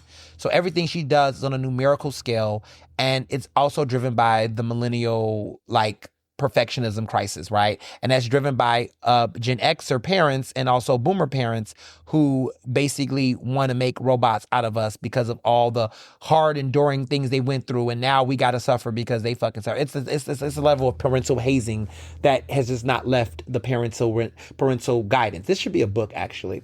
But anyway, the problem is that Taylor has not let that go. Everything about her life is in a calculation. That's why when people call her calculated, it's calculated in the sense that she doesn't know how to perform without putting it to a metric. Everything is about numbers. And she's so hyper obsessed, like a millennial in her era, that she will game the system, rig the system, payola it all, or do whatever. And I don't mean it in a literal sense, but everything that she's doing is on a metric of perfectionism. She wants to have the highest selling album. She wants to sell these numbers. She's going to determine her greatness based on the numericalness of it. So with Rolling Stone, of course, what can she do the campaign to get the A, right? It reminds me of like when I was in middle school and high school where I saw people's parents like being hyper political and like going to PTA meetings and going to things and getting super cozy with the teachers because they wanted everything they can to get their kid the grade so that their kid can go to Ivy League school, because they felt like, oh, if their kid didn't go to that school or didn't get this thing, that their kid was, that meant that their kid's value was based on these numbers. It's fucked up, right? I'm so happy that I did not have parents that were like tiger parents, like tiger moms, or I didn't have that. Like, let me be very clear. My parents did hold me to high regard, but it was never to the level of basing my entire self-worth on a grade. There's a lot of people whose parents did that. And I saw a lot of kids in my AP programs do that. And it's actually weird. It was times where there were moments where I even wanted to be like, yo, just get the A, because I know if you go home, your parents are going to give you hell. Like, it was just sad like that, you know? I can go into a whole story about like experiences where I did not have friends because certain friendships with people, because their parents saw me as competition and basically would not let me be friends with their kids. And then years later, life happens and some of those kids circle back to me and go, hey man, I really did admire you, and yada, yada, yada. But it's just really fucked up. Like, it was weird. Like, it was like, and also a lot of racial stuff to it, like undertones. Like, I was competing in my high school against like Asian kids, like Indian kids and East Asian kids. And their parents, like, we all were like doing science fairs and things together. And the kids and I loved each other, but their parents purposely like pitted me against them. Like, they pitted their kid against me, like said, don't talk to him. Don't get too comfortable with him. As if I was like a snake or a vulture trying to eat them up. And you know what's weird? I think the reason why I excelled really well in school is because I was grounded. Like, I was able to have fun. I was able to play. I was able to eat and have fun, stay up late. And that actually boosted my character and actually made me give a fuck about what I was writing. Like, they were not in love with their work. Like, they didn't read books for fun. They read books to like score on the SAT. And so I look at Taylor Allison Swift, as one of those people where in the music industry, it's not about enjoyment for her anymore. Like, it's obvious that she does these things for numerical acclaim because she bases her self-identity on these numbers. This album, she's trying to perform fun, but I still don't believe her. Like, I'm not convinced that she's actually having fun. Like, I think there's a part of Beyonce that now creates work that she like has fun with. She's interested in the work, but she's let herself go. I think 4 was that for her, where she let herself go. I mean, she is invested in making music that matters, but I think there's a part of her who doesn't give a fuck about charts. I don't think she's obsessed with it anymore. I think she wants people to really talk about the art as art. She wants the criticism. She wants the nuance, but she's not in this game of competing like she used to. Because if Beyonce really was trying to do that, she would do what Taylor Swift is doing right now. We know Beyonce can do that because the first half of Beyonce's career was millennial perfectionism. She was trying to go in that type of way. Now Beyonce's like, look, I'm not giving visuals if I don't want to fucking do visuals. I don't want to do a long road ass tour. I want to go to the countries I want to go to. I want to go to the cities I want to go to. I want to play the songs I want to fucking play. Like, I don't owe anyone anything. I love that for her. For Taylor Swift to be at the level of her career and still not have that I don't give a fuck energy is kind of sad. And in so many ways, she is still a byproduct of that millennial perfectionism. And it's sad to watch because even in her marriage or her engagement to Travis Kelce, even in these songs where she's trying to say she don't give a fuck, it's so millennial to say I don't give a fuck, but she gives all the fucks. I trust me, I can relate. A lot of the passive aggressiveness in this album is so mediocre and so myopic. Like, the beefs are not beefing like Reputation. The shade is not shading like she's done on previous records. Like, Taylor, like, I want to grow with the artist. Taylor's not growing. There's no actual growth here. It seems very safe.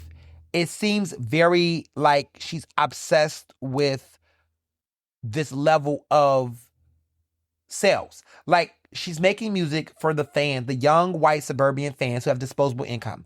There's no way that you can't tell me Taylor Swift is a gross capitalist. Like, who makes 11 different variations of an album and expect the fans to buy all these different variations? Who does that unless she knows her base?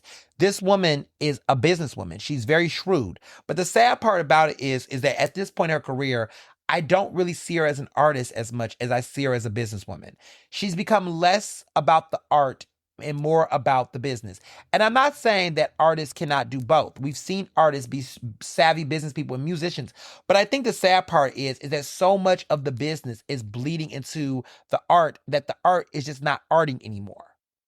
And it's sad to watch. Like, the mainstreamness of this all led to this. And almost it's sad because it almost tells you that what it takes to be a mega superstar is the compromise to the art. And Beyonce has had some compromises in some of her art, right? She's not as political as I would like her to be. She's not as vocal. She makes decisions in ways that's annoying, right? But there is still a level of art in the art itself that allows her to still be enduring, right? The sad part about Taylor Swift is the art continues to slip out. The focus is just not there. There's so much aesthetic interest. Like, she can invest in the aesthetic, right? The sound. But the actual songwriting is bad on this album. It's really bad. It's bad. Like, Wood, Knock on Wood, the Wood song, which is talking about Calvish tropes. Look, she's talking about his dick. I think she wanted to have like a tongue-in-cheek Sabrina Carpenter moment. Sure, fine. But even outside of that song, which could have been just a fun song that we don't take seriously, Canceled is not good. It's actually one of her worst songs. I don't count Wood. I think Wood was meant to be corny and tongue-in-cheek and silly and controversial. Like, I don't count Wood as one of her songs. I like Opalite. A lot of people are criticizing it. They think that she's throwing a racial jab at Travis Kelce's ex-girlfriend. I think y'all might be reading a little too deep into that because she talks about Onyx and Opalite being a more handmade song. I don't think she was trying to make a racialized reference at Travis Kelce's girlfriend. I don't think that's what that was. I think a lot of you all are just getting a little too meta. I don't think she's that deep. Like, I don't think Taylor Swift is that. I don't think that was like her describing. I don't think it was a racialized tone. She might have been saying the darkness and then going into Opalite, like in that way about her experience. But I don't think she has a critical race analysis to actually make that type of reference. I think y'all might be giving Taylor Swift a little bit more dip on her chip. I think the crazy part is that I can buy into the trad wife narrative before I can buy into like the racism shot at the ex-girlfriend. I don't think, like, my thing is y'all can't say the girl is dense and then give her that kind of credit, because if she was going in that direction, then she's a genius, but a white supremacist genius, but she's not that, y'all. I've just stop it. So I like the song Opalite. I actually think it's one of the better songs on the album. I like Opalite.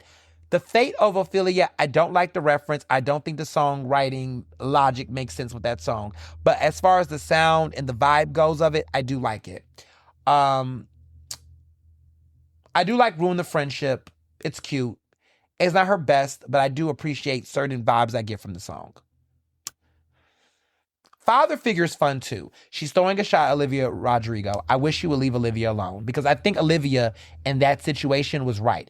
Taylor Swift's beefs are interesting. I was on her. The Kim Kardashian shit was fucked up with Kim. I don't like Kim. I was on Team Taylor for how Kim did that shit. The Kanye West situation, I agree with her on that. But the Olivia Rodrigo situation, I'm like, Olivia 8. And I think Vampire is about Taylor Swift, and I actually like that song. And I think that was one of the best diss records in modern era for a pop song. Vampire eats, y'all. And y'all need to go back and listen to Vampire and think about it in the reference to Taylor Swift, and you all will like it too. Vampire reminds me of a former friend I have that is now the president of NABJ. Y'all do what y'all want with that. But that woman is a vampire to me in my life, and I saw that song as a reference to her. Which former NABJ president? Because it's actually two NABJ presidents that I think of when I hear that song. The current one and the one... I'll be quiet. But that song makes me think about a lot of people in my life, actually. And Vampire is just a good song. Olivia Rodrigo did her big one. Because basically, Olivia Rodrigo saw Taylor Swift as a mentor. When she drops her album, Taylor Swift apparently, allegedly, like basically sucked all the money out of one of her records because of the Interpolade in Deja Vu. And basically I think Olivia mentioned that the song Cruel Summer was inspired by some of it. When Taylor Swift found out about that, she jumped on that shit. She took that fucking money and took that money from her mentee. I mean, there could have been a better way she could handle it, but Taylor Swift is a businesswoman. And so, in many ways, that relationship blew up because of that and that greed. So, I think it's messed up. Taylor, you're rich as fuck. Like, let the girl have a moment, right? And I think so much of the father figure song is a jab at Olivia Rodrigo, and also her also being messy because she sampled a George it's a shot at Olivia because she samples a George Michael song, talked to George Michael, not George Michael himself, but talked to the family, got the family's approval, and she's like making a dig at like that's what she think Olivia Rodrigo should have did with Deja Vu. It's very messy. And also she's talking about Scooter Braun. She won't let that shit get over. Like she already got her masters. She won't let that shit go over either. Like, it's a lot. Then, in the song, it's actually romantic is a shot at Charlie XCX. I think she misread the room with that. I think Charlie XCX,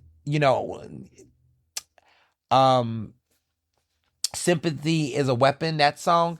I heard that song. I don't think it was a diss at Taylor Swift in the ways in which Taylor looked at it. I think it was more of Charlie XCX internalizing her own insecurities about herself. It wasn't really a shot in a nasty way at Taylor, but Taylor just reads the room. Like even Canceled was a misread. Like it's just, but again, when you're so like in the 1% universe, you don't have the time to actually read.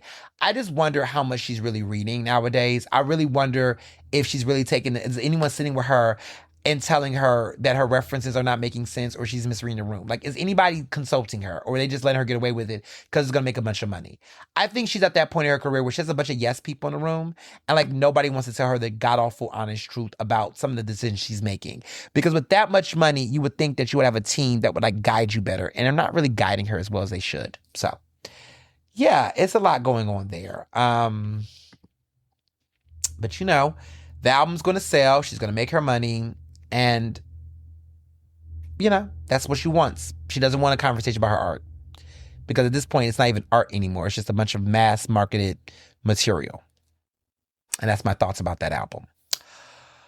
Moving on to music. Diddy got sentenced. He's going to be in jail for at least 4.5 years or something like that. Listen, a lot of people thought he was going to get away scot-free. I'm going to tell you what I think happened. I think there might have been a chance for him not to go to jail, to be honest. But I think when word came out that he was doing speaking engagements, booking speaking engagements, and doing all that kind of stuff, I think he got ahead of the curve. I think it was too much preparation. And when Cassie was relocating, thinking her safety was going to be in damage and harm, the way that his family and people were beginning to really flex a little hard, I was like, yeah, I don't know. No judge is going to want to feel like they're letting this man get away with whatever, right? He got sentenced.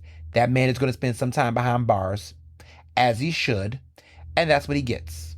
And I'm happy that justice was served to some extent with him. Period. Moving on, let's talk about what I want to talk about in order. Let's talk about Bad Bunny, the Super Bowl performance. I'm not a fan of this performance. I mean, look, Bad Bunny's a great artist. I love his music. I have a respect for his craft as an artist, right? I thought that if Beyonce was going to win Album of the Year for Renaissance, it should have been his album that it was nominated. For Harry Styles to win was just disgusting. So I have thoughts about that in another universe. However, my thoughts about Bad Bunny. I'm not disappointed in Bad Bunny as a talent. I just feel like a lot of his messaging around why he did not do his tour in any of the continental United States, right? He's Puerto Rican. I was just like, your whole argument was you don't want to do a show in the U.S. as an act of protest against ICE and a statement, right? So for you to turn around and perform on the biggest stage ever in the United States in Santa Clara, California next year in February, I just was like, that just kind of defeats the purpose to a certain extent. And everyone was like, oh, people can't go to ICE. Like, people, like, none of Bad Bunny's fans are going to be there, yada, yada. I'm like, what? First of all, that's hella racist. That's problematic for so many reasons. But also, it's not that point. It's the point that ICE is coming. The fact that fans might be coming down there to be outside the stadium. Bad Bunny's presence there is going to elicit fans to come. Now, the cultural experience that people think might be actually threatened by the fear and the possibility of ICE coming down there, period. Like, ICE's presence in Santa Clara is a problem regardless of whether or not, because that's the whole point, right?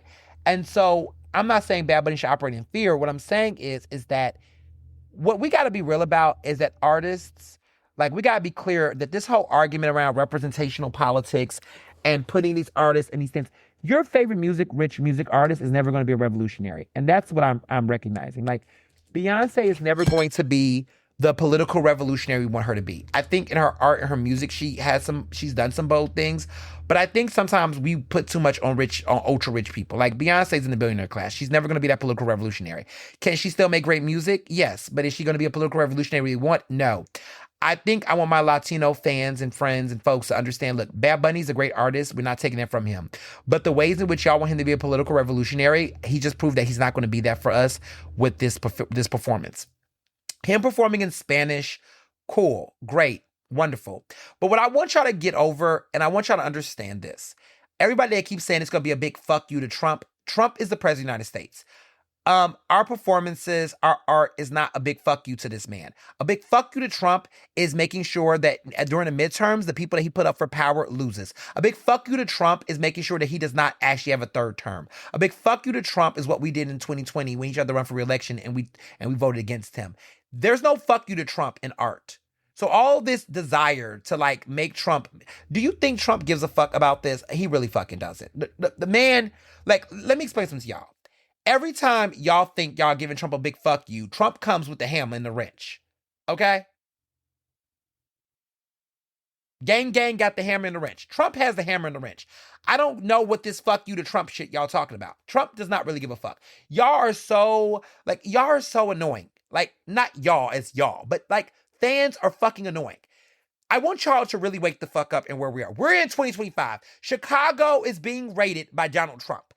Whatever, Vic Mensa and your faves were saying about Trump, he done came through with the damn squad.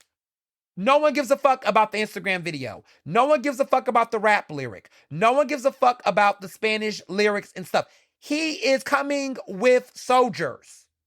Can y'all stop bringing a knife? I'm sorry, not a knife. Can y'all stop bringing a fucking pen to a gunfight? Like, let's be fucking for real. Do you really think Bad Bunny singing and rapping in Spanish is a fucking middle finger to a president that literally is bringing ICE to fucking implode all of whatever the fuck is going to happen at Super Bowl? Be for real. Remember when y'all said Jimmy Kimmel was giving a big fuck you to Trump, and then Jimmy Kimmel almost got that show cut? Oh, okay. Like, I'm tired of symbolism. Symbolism, representational politics, DEI, that's not going to save us, y'all. We got to take our action to the polls. We got to take our action to the streets. We got to take our actions across the fence. And your favorite wealthy celebrities not actually sticking to their boycotts is not going to help us do that, y'all. Take the money out. Financially drain. Like, you want to be a big middle finger? Bad Bunny, give your money to candidates that are in these streets trying to go against and resist Trump. Put your money in local campaigns. Fund libraries. Like, all of them. From Beyonce to Taylor Swift. Like, if you want to stand on business, stop giving capitalistic. If I got to buy tickets to see you give a fucking middle finger to Trump, is that really a middle finger to Trump? And for the life of me, y'all still believe the NFL? Y'all still trust the NFL? Y'all think the NFL... Stay woke. Because y'all still trust the NFL. And the NFL suppresses free speech. These are the people that blacklisted Kaepernick for taking a fucking knee. And y'all think that the NFL is in cahoots with Bad Bunny to give a middle finger to Trump. Wake up. Wake up, y'all. Because we can go really, really deep right now. We can go deep in the role that the NFL plays in promoting the army and the military, and how the military bases in Puerto Rico and the way in which the U.S. military's history with Puerto Rico would be all the reason why Bad Bunny even staying on that stage goes against everything that stands for. Look, I had said the same thing about Kendrick Lamar. I'm not crazy about Kendrick Lamar's performance in Super Bowl. I really was not hype about it. I mean, it is what it is, right? Like, I just think, in many ways, in this pursuit for Kendrick Lamar to be who he is now, he had to be a sellout. I think Kendrick Lamar is a sellout, y'all. If y'all, because I don't like how there's like anti-blackness and when black people critique music that you all think you're gonna one up us as black people. So when I put my post about Bad Bunny's performance, and that's how America as a all is a paradox and very much hypocritical, you all were like coming at me like, well, you wasn't saying that when Kendrick. I said, well, actually, y'all, I am. But why do you got to bring a black person in the conversation? Why is it that I can't talk on keep the main thing the main thing? Why do y'all got to bring black people in? But I get it. Anti-blackness exists even in the Latino community. There were some of my followers that were Latino that were like trying to bring up Kendrick, and I was like, what point are you trying to make? Kendrick was wrong too. I don't really support any of y'all. I just don't even really fuck with the NFL in general, to be honest. And y'all know I've been consistent on it. I really don't fuck with the NFL. I really don't, because of what they did to Kaepernick and what they've been doing with CTE and everything else. Y'all still go birds. This brother over here ain't with the shits. I let y'all enjoy y'all things.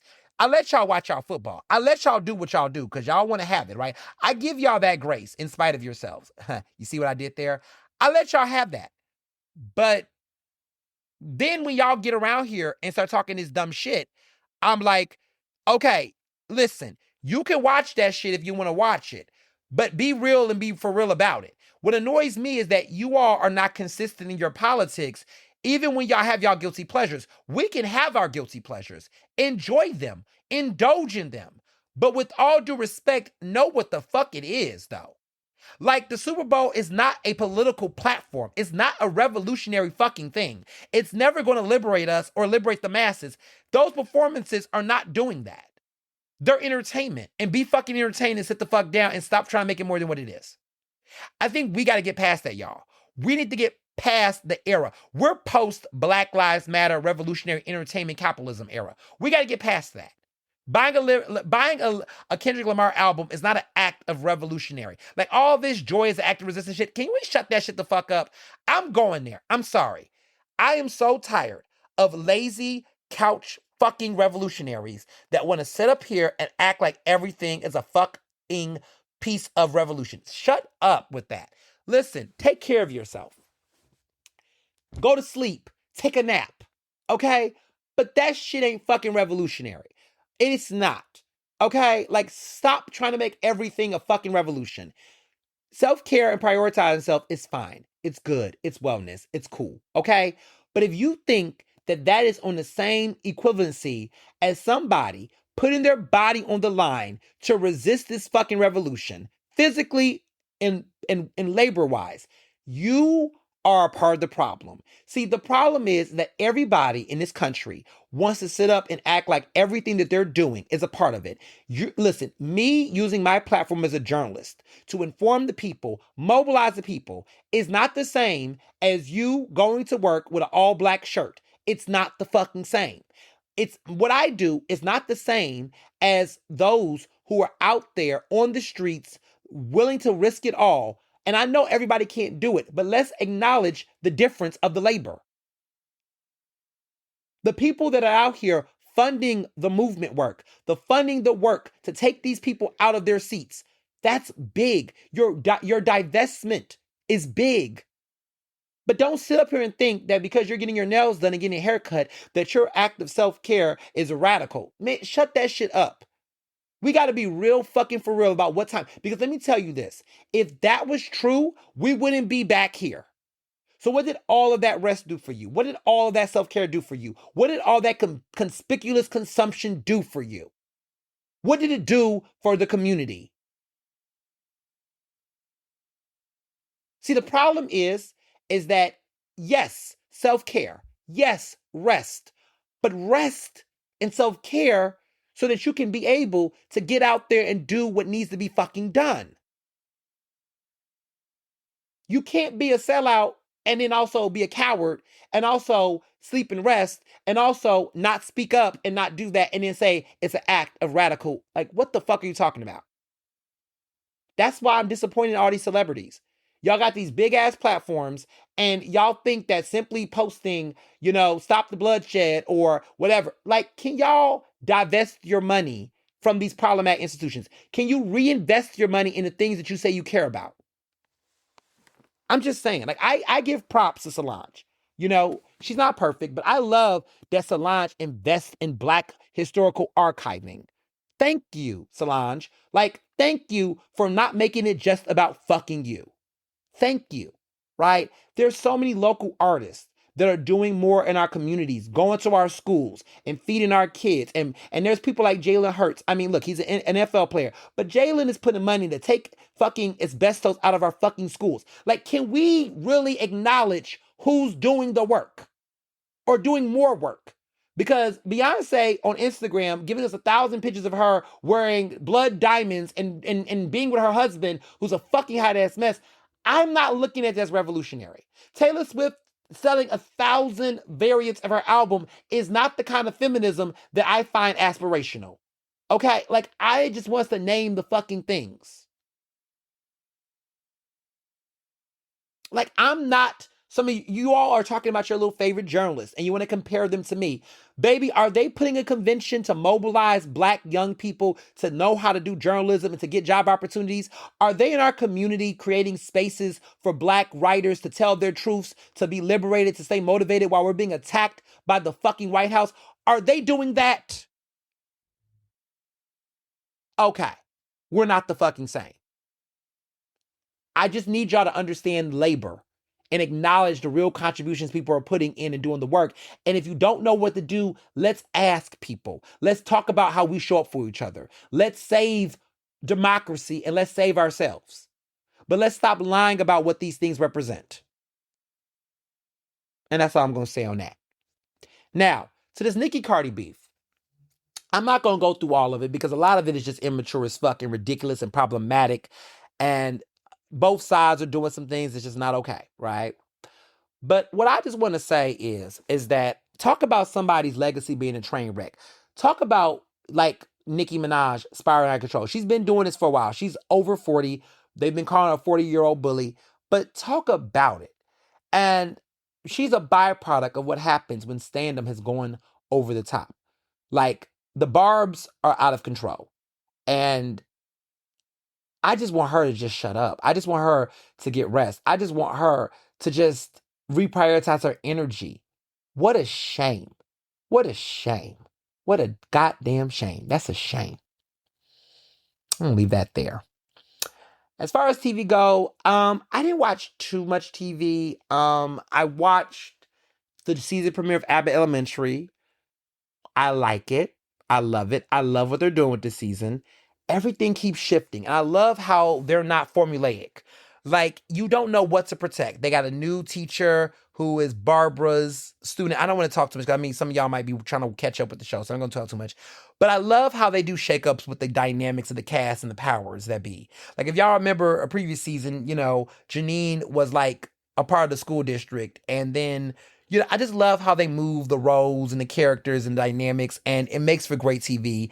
And it's one of the few innocent, pure, sitcoms and shows we still have that just allows us a level of escapism. And it's Black and it's Philly, and I just love that show so much. So it's a great season premiere. And yeah, this has been quite the episode. So much that we unpacked, so much that's going to be talked about. I cannot wait for On the Record with Ernest Owens next week on Word. I have a really good special guest. It's going to be the birthday episode. Next week's podcast is going to be the birthday episode. There's going to be so much birthday episodes abound, but I'm excited about that, about both of these episodes, and I'm enjoying my last week in my early 30s. I'm about to enter mid 30s, and I'm just acknowledging the growth, the evolution, just celebrating, just being in a space where I can have the laughs I'm having, that I can look and say, you know what, I did that. And this is one of those moments. And who would have thought 15 years ago that I would be out, I would be looking good. I looked at my old pictures and I said, I'm so happy that I got my body back to, I mean, look, y'all saw them pictures. And y'all saw them t-shirts too, the I Love EO shirts. That's a vintage shirt. I don't know. Maybe I should bring it back. Y'all want me to bring that shirt back? Maybe I will. Who knows? But people you should get merch. I'm like, listen, who gonna buy that merch? Y'all gonna buy that merch? Look, I might bring the t-shirt back. I don't know. I gotta figure it out. I'll figure it out. But I just loved how y'all noticed all those things. And I look back at those 15 years, my body looking good. I look good. I mean, listen, I went through some phases, as y'all know, but I'm like, wow, I can look back and say, damn, I look good. And there were people that was looking like, you look like your old self. You look close to. I was very, very much skinny. I was teeny bitty back there. But I'm healthy. I'm healthy. I've maintained many of those friendships that I had back then. Now I got a man. I'm married. Knock on wood, like Taylor Swift said. I'm out. I got degrees. I'm making an impact. I'm still true to my authentic self. My voice is even bigger than what it was then. And it's just been a dream come true. So yeah, I'm looking forward to 34. I'm looking forward to all the celebrations and surprises that's gonna come. And yeah, this has been a great episode, and I will see y'all very soon. And as always, be well and be best. Ernestly Speaking is recorded in Philadelphia, Pennsylvania, and can be found on Apple Podcasts, Google Podcasts. To stay up to date with the latest on the show, follow me on Facebook, Twitter, and Instagram at Mr. Ernest Owens. Use the hashtag Ernestly Speaking to tell me what you thought about this episode, and check out my website at ernestowens.com.